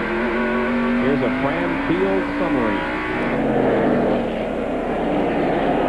And here's Rusty Wallace moving to 2nd. Don't count him out of this thing by any means. He now is in 2nd position, putting Mark back to 3rd. He's up in 6th place when the caution flag came out, the last caution flag. And once again, Buddy Parrott, Todd, Brad, Scott Robinson, all those guys. Earl Barber, the fellows on the crew, made that great pit stop. Well, they picked him up some positions in the pits, which was great, but more than anything, he was a half a lap behind, and he got to close up, and so that really put him in position to challenge. It's Ford, Chevy, and Ford for you manufacturers fans in the top 5 at Martinsville. So we'll see what happens. Yes, I asked for this, and thank goodness I was able to see it. Looks like right now Rusty might be a little bit quicker. We'll see. Well, he was quick enough to run Ernie down.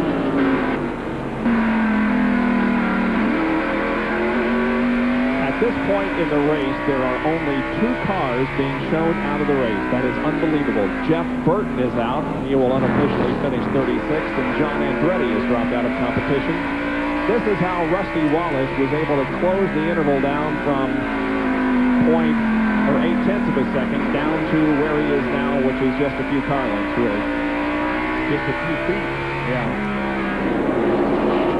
When he goes to the corners, those feet might become inches.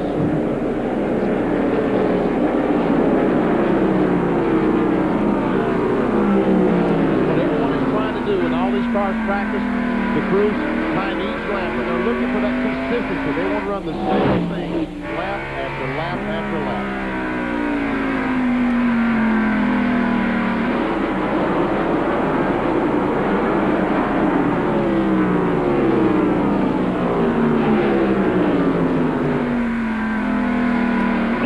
It's on to Talladega, the super speedway. This is, oh, look at that. Boy, Rusty had to really saw the wheel to keep her in control. He was definitely doing some serious sawing coming up that fourth corner.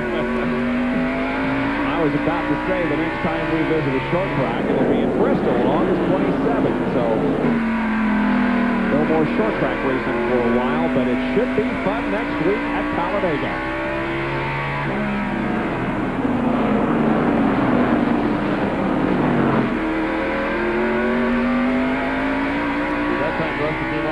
Kept the steering wheel in one spot, using no slippage to the rear wheels. We'll try this time. We'll see how it comes off the corner. Once again, car comes off straight. Passing Jay Hedgecock to the left.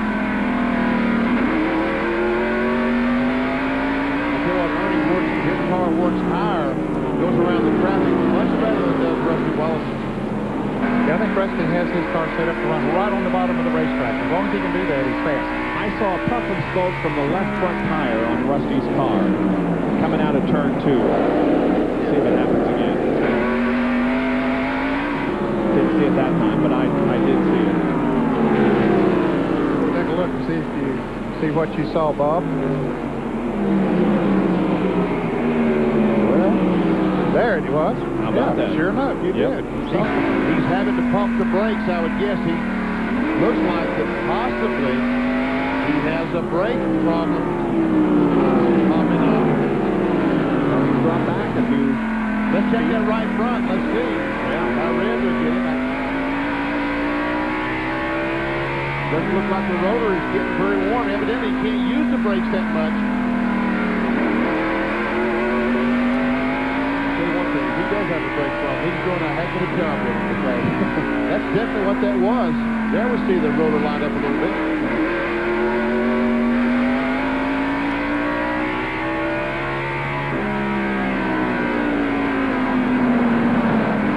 Last year's Haynes 500 finish. The car 2 won the race. And guess who finished second? Ernie Irvin. There you go. Oh, okay.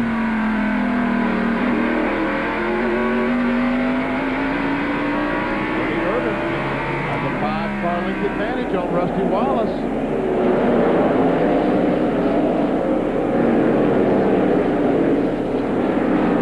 They're turning laps of about 88.6 miles an hour compared to 92.9 for the pole sitting qualifying speed. You were told from the pits that it's trouble down here in turn 1 and 2. Dick Trickle has spun. Caution. Not yet. Not yet. But he's still sitting there. Now the caution is out. Now he's rolling and the caution comes out. All happened at exactly the same time. The Haynes 500 record for caution flags, 12 in 1974. And that, I believe, is our 11th of the day, so we're within 1 of the all-time record. There is Dick Trickle, the cause of the 11th caution.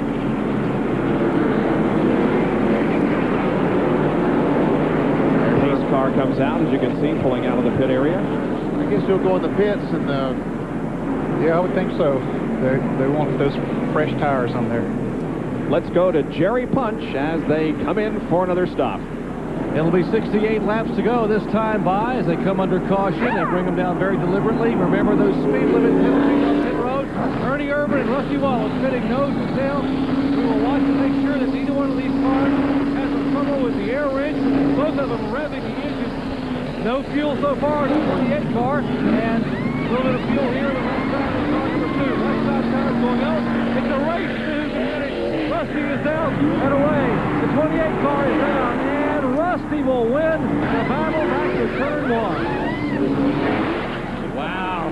I tell you what, the people here in front of us get more excited nowadays over pit stops than they do sometimes action on the racetrack. Everybody was standing up and cheering for their favorite driver to get in and out of the pits quickest. Well, we're set up now for the end of the race, we hope, with 433 laps completed at Martinsville Speedway. What, is this your idea of excitement? Let me tell you about exciting, okay? Driving around a racetrack at over 200 miles an hour, that's exciting. These are just flakes. Well, what do you think? These are really good. They're crispy, too. Really? Yeah, they're mighty good even with nothing on them. What are they? Hey, Charlie. Yeah. Kellogg's Corn Flakes? How could I be so dumb? You got 500 miles to think about it. Kellogg's is proud to sponsor NASCAR champion Terry Labonte.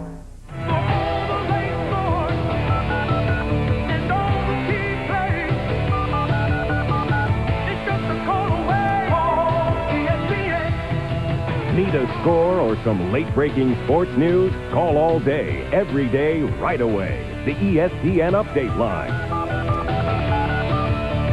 95 cents per minute. Call 1-900-976-ESPN. ESPN Speed World coverage of the Haynes 500 being brought to you by cold-filtered Miller Genuine Draft. Get out of the old, get into the cold. And by the Valvoline Performance Team. From the Pontiac pace car, looking back on the field as it gets reformed for the restart of the race. Ken Schrader flanks off and comes into the pit area. And let's see if the field gets the signal one more lap. Nope, we're going to go at least one more before we get the one to go sign.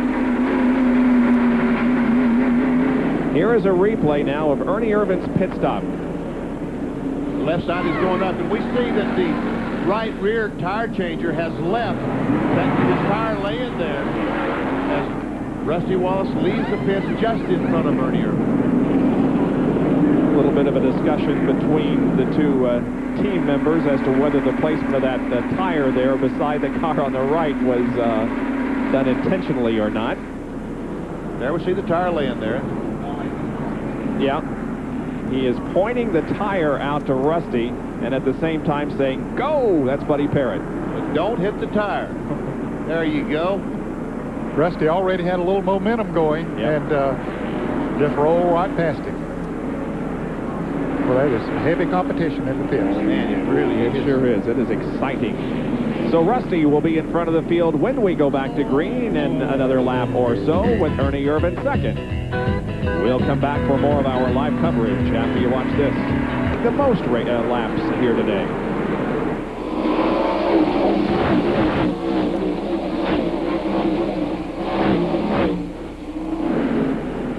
There's Rusty and Ernie Irvan. Waltrip is third, then Mark Martin and Morgan Shepherd, the top five. Coming up next, live from New York, the 1994 NFL Draft with Chris Berman and company. Stay with us for that. Every selection either on ESPN or ESPN2. This is what we saw the last time, Ned. When the tires are cold, looks like that Rusty gets a little bit of advantage. After a few laps, looks like Ernie's car might become better. So, will it happen again? It was interesting that last time when they made the pit stop that Rusty Wallace's crew put a little fuel in his car. They don't need it again. So evidently they were putting in the fuel in for balance to get the car balanced exactly the way that Rusty is liking. A little bit of weight in the rear of the car where Ernie Irvan, his team chose not to put fuel in his car. You would think the strategy would be to not put fuel in. The lighter the car is, theoretically, the faster it runs, but maybe that isn't the case with... As they use fuel, the cars become heavy on the front wheel, as the fuel is used out of the rear. So evidently Rusty Wallace wanted to get more weight on the rear wheels. and Darrell Waltrip are in third and fourth position.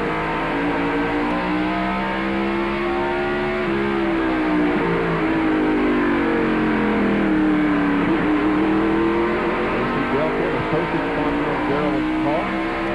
Primary sponsor is Western Auto, the auto parts folks. Boy, Mark had a notion, didn't he? He did have a notion. He took a look. I can't make that. Well, we see Bobby Labonte. He was running so good at the first of the race, but now he's back there in 21st position, 4 laps down.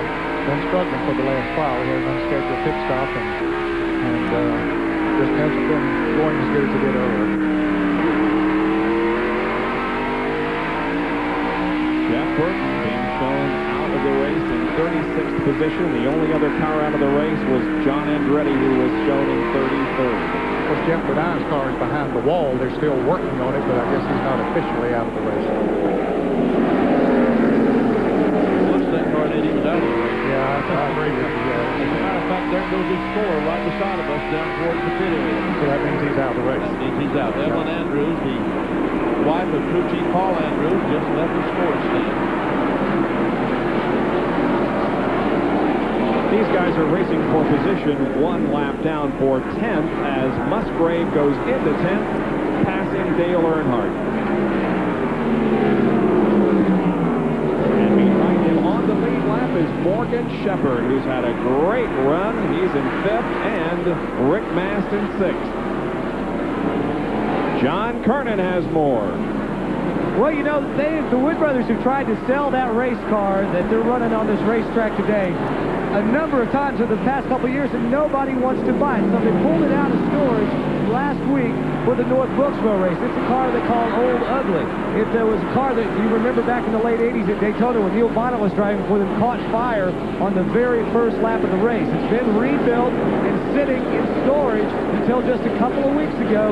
It's one of those low snout cars, and they seem to have found something with it that they really like, because they've had a great run today despite sitting on the backstretch. And right behind Rick Mast, who, by the way, has only 3 career top 5 finishes in 130 starts, there's the battle between Todd Bodine and Chuck Barrow for 7th. Both these cars still on the lead lap.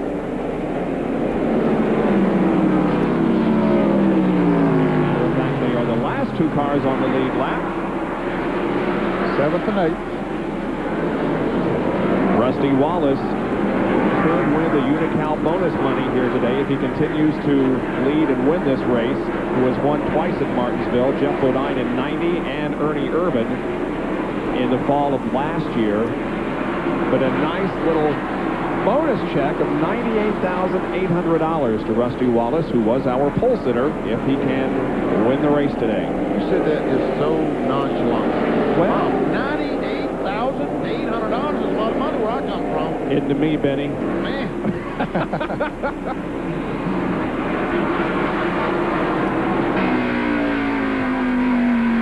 That's a great shot from Rusty Wallace's car. Nobody in front of you other than lap cars. First, a lot of ones on that snapshot, isn't there? Yes. His lowest was 8, and he has led 269 laps, as I told you earlier. Of course, has picked up the 5 bonus points. Underneath the car we go.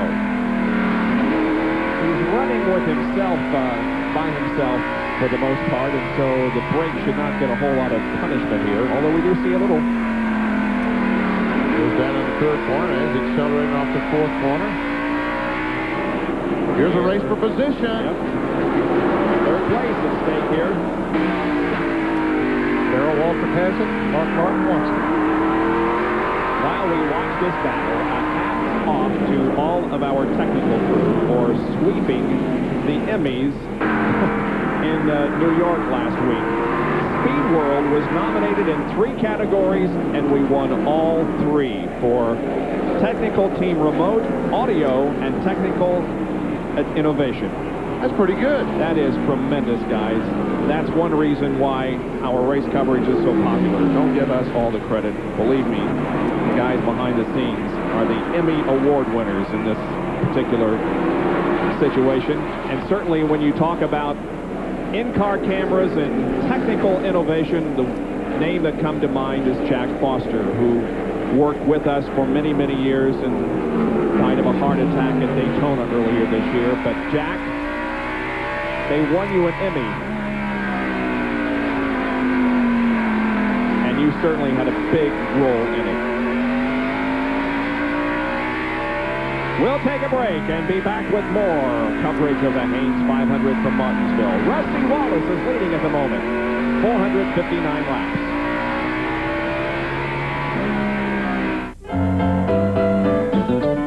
Boy, oh boy, have we got you covered.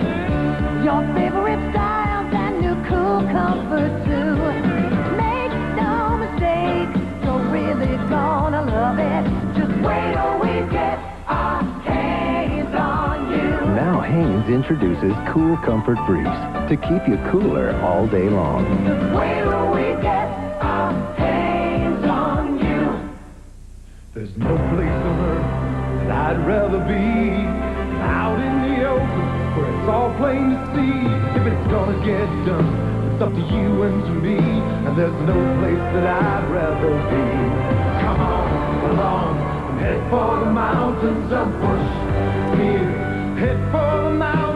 It's cold and it's smooth and it's waiting for you. Come on, head for the mountains of Bush.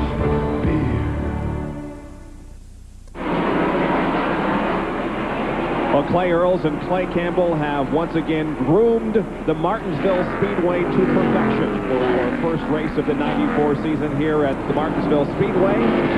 What is that, Benny? A boxwood. Is it? Yes. It's pretty, whatever it is. It's right outside, up on top of the wall in turns 1 and 2. And 3 and 4, for that matter, also.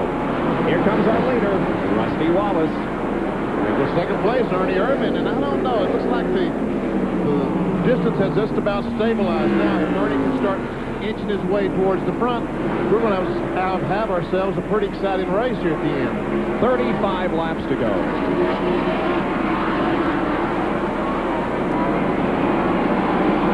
There's only one car between he and the leader, Jeff Gordon. With several laps down, Jeff will not give Ernie any kind of problem once he gets there. There's our third place car, Mark Martin of Valvoline Ford.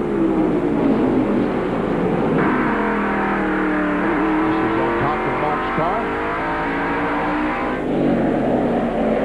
And back there's Darrell Walker.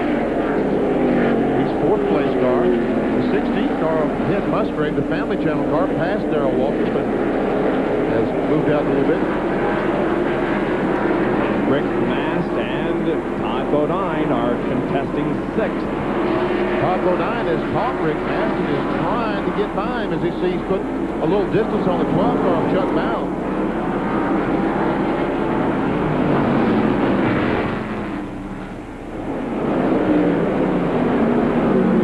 Working on Rick right now. Oh, he sure is. And that little wiggle of the tail of the car as he came off the corner, that's the aggressiveness of Todd Bodine that says, I want that spot.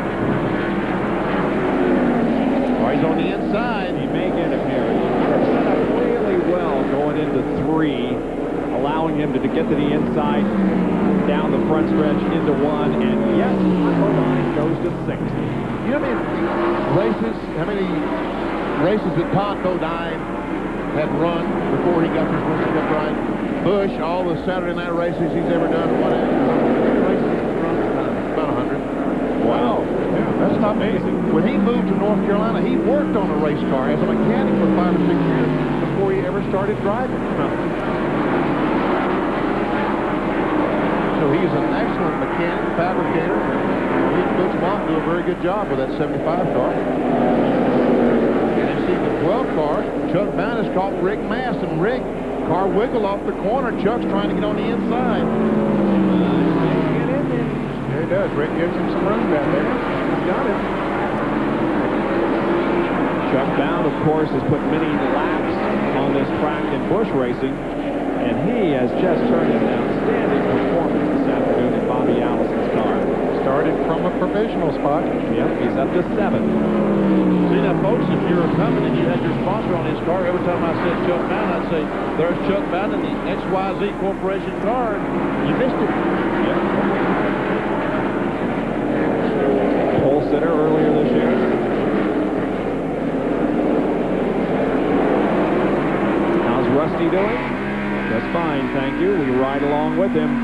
However, the interval between Wallace and Irvin has shrunk from 1.6 to 9/10 of a second. It really is. You can see it up on the racetrack. I think most of this gain is in traffic. I think that, well, it could be. Yeah. Once again, Rusty, as he runs across traffic, as he has to move up the racetrack on the outside, he has problems with that. Problems that Ernie Irvin, obviously he has problems, but not as much as Rusty Wallace. Now, on the bottom of the racetrack, in the groove, I think Rusty is just as fast as Ernie. So I guess it really depends on how much traffic they run across as to whether Ernie can catch him or not. We shall see in a little more than 25 laps.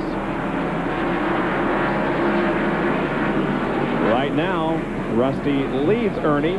Mark Martin third, Darrell Waltrip carrying the Chevrolet colors in the top 5, and Shepard is 5th. Oil. It's the lifeblood of your engine. That makes your oil filter your engine's most vital organ. That's why Fram keeps going the extra mile to make the best protection even better. The Fram Extra Guard oil filter. Unique glass fiber paper stops more dirt than any other filter for the best protection ever.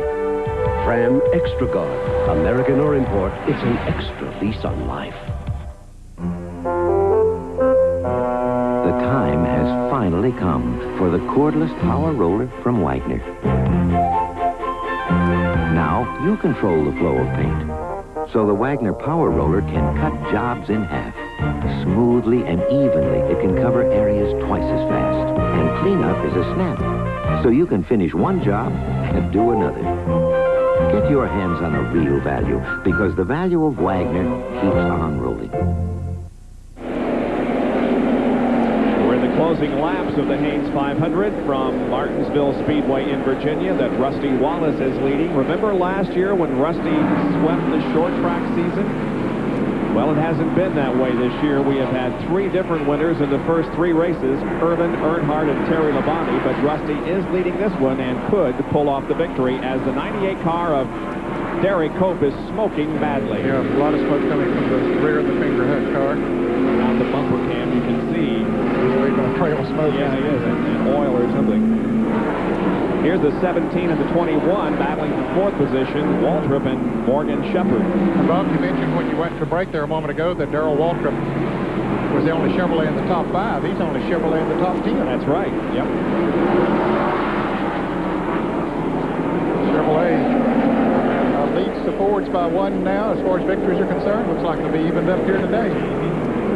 Sure looks that way. I think, yeah. 4-3 right now in terms of race wins, although 8 poles for the Fords this year. And Jerry Punch has more on Derek Cope. After being black flagged to come down pit road for smoke, and now push the Fingerhut Ford back behind the wall. Apparently the rear end gear has come out of the car just about 20 laps shy of the completion here today. Well, Derek was running in the 22nd position before he had his problem. And guys, don't look now, but Ernie Irvin is right there. Yeah, he is definitely closing in and could make a race of it. We are going to be going apparently just a little bit past 3:30. We only have 16 laps to go, so we're not going to go past 3:30 very much. Needless to say, we're going to stay with this race to its conclusion. However, please don't be mad at us if we don't have Rusty and in victory lane. You will see it on the re-air, but we got to get to the NFL draft as quickly as possible. Rusty or whoever's in or whoever, or Ernie Irvin, or whoever. Yes. See Jeff Gordon quickly get out of the way and let these guys go and settle between themselves. It won't, among those whoever's won't be Jeff Gordon. No, he had some problems, got caught up in a wreck not of his own making, and what he is 106 laps down, Ned. 34th position. And right now, Ernie Irvin's car is a little bit quicker. I think he's going to catch Rusty in the last 12 laps or 13 laps, but... And he passes. And he passes. Rusty's car will really hug that inside, and you can rest assured he'll keep her right there. Maybe the widest board. He's still having trouble coming off the corner, isn't he? Well, yeah, most of them do, really. After they've been on the tires for a while, they slip coming off the turn, and they have to find that steering wheel. You see him wiggle as he came off the corner. Ernie's car came off fairly straight. Coming up on 11 laps to go now.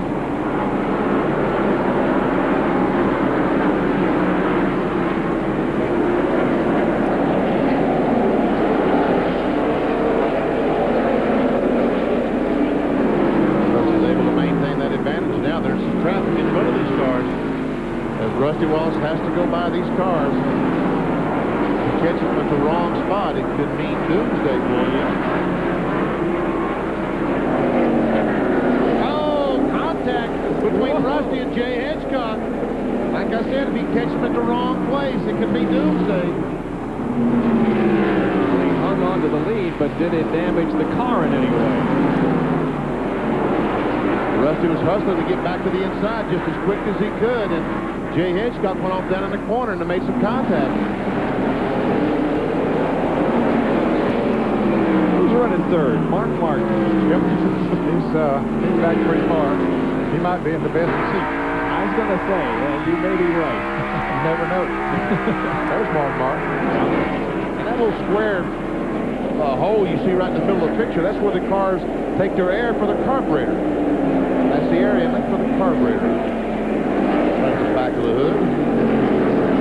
We're going to show you our final Napa field summary and make notation because we probably are not going to be able to give you the field rundown when we go off the air, so this could be close to the final field rundown. Again, we're going to have to get off the air as quickly as possible to go to the draft, and there are less now than 7 laps to go. Rick Mast has just gone a lap down. That puts 7 cars on the lead lap. Chuck Bound, the final car, the same lap as the leader, Rusty Wallace. 6 to go.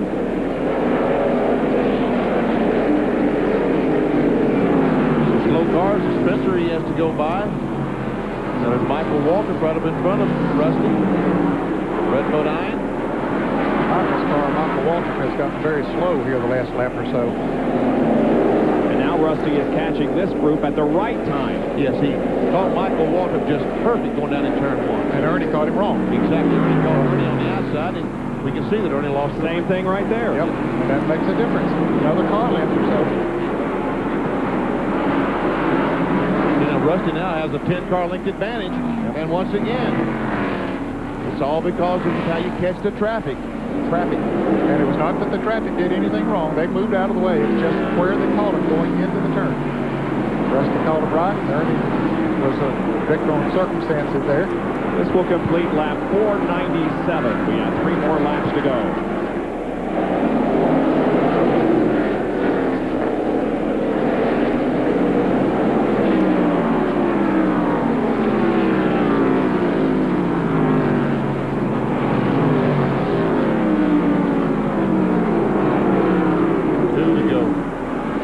Those of you just joining us for the NFL Draft, we are in the last 2 laps of this NASCAR Winston Cup race here at Martinsville. We'll be going to New York City very, very shortly. Next time around, they will come down and get the white flag. Chris Berman and all the crew standing by for the NFL Draft. In one more lap, Rusty Wallace leads Ernie Irvan. And Rusty is about to pick up $98,800 in Unocal bonus money by winning the Haynes 500 here this afternoon. If he can negotiate turns 3 and 4 and take the checkered flag. Here he comes off the 4th corner, and Rusty Wallace wins the Haynes 500 by just 4 or 5 car lengths over Ernie Irvan. Mark Martin finishes unofficially 3rd, then Darrell Waltrip, Morgan Shepherd, Todd Bodine, and Chuck Bound, the 7 cars on the lead lap. Next week, we will be at Talladega Superspeedway in Alabama for the Winston Select 500. Please join us for that event. Once again, it is Rusty Wallace, Ernie Irvan, Mark Martin, Darrell Waltrip, Morgan Shepherd, top 5 here this afternoon. For Ned Jarrett, Benny Parsons, John Kernan, and Dr. Jerry Punch, this is Bob Jenkins. Thanks for joining us. We'll see you next week. Stay tuned for the NFL Draft. For now, this is Bob Jenkins. So long, everyone.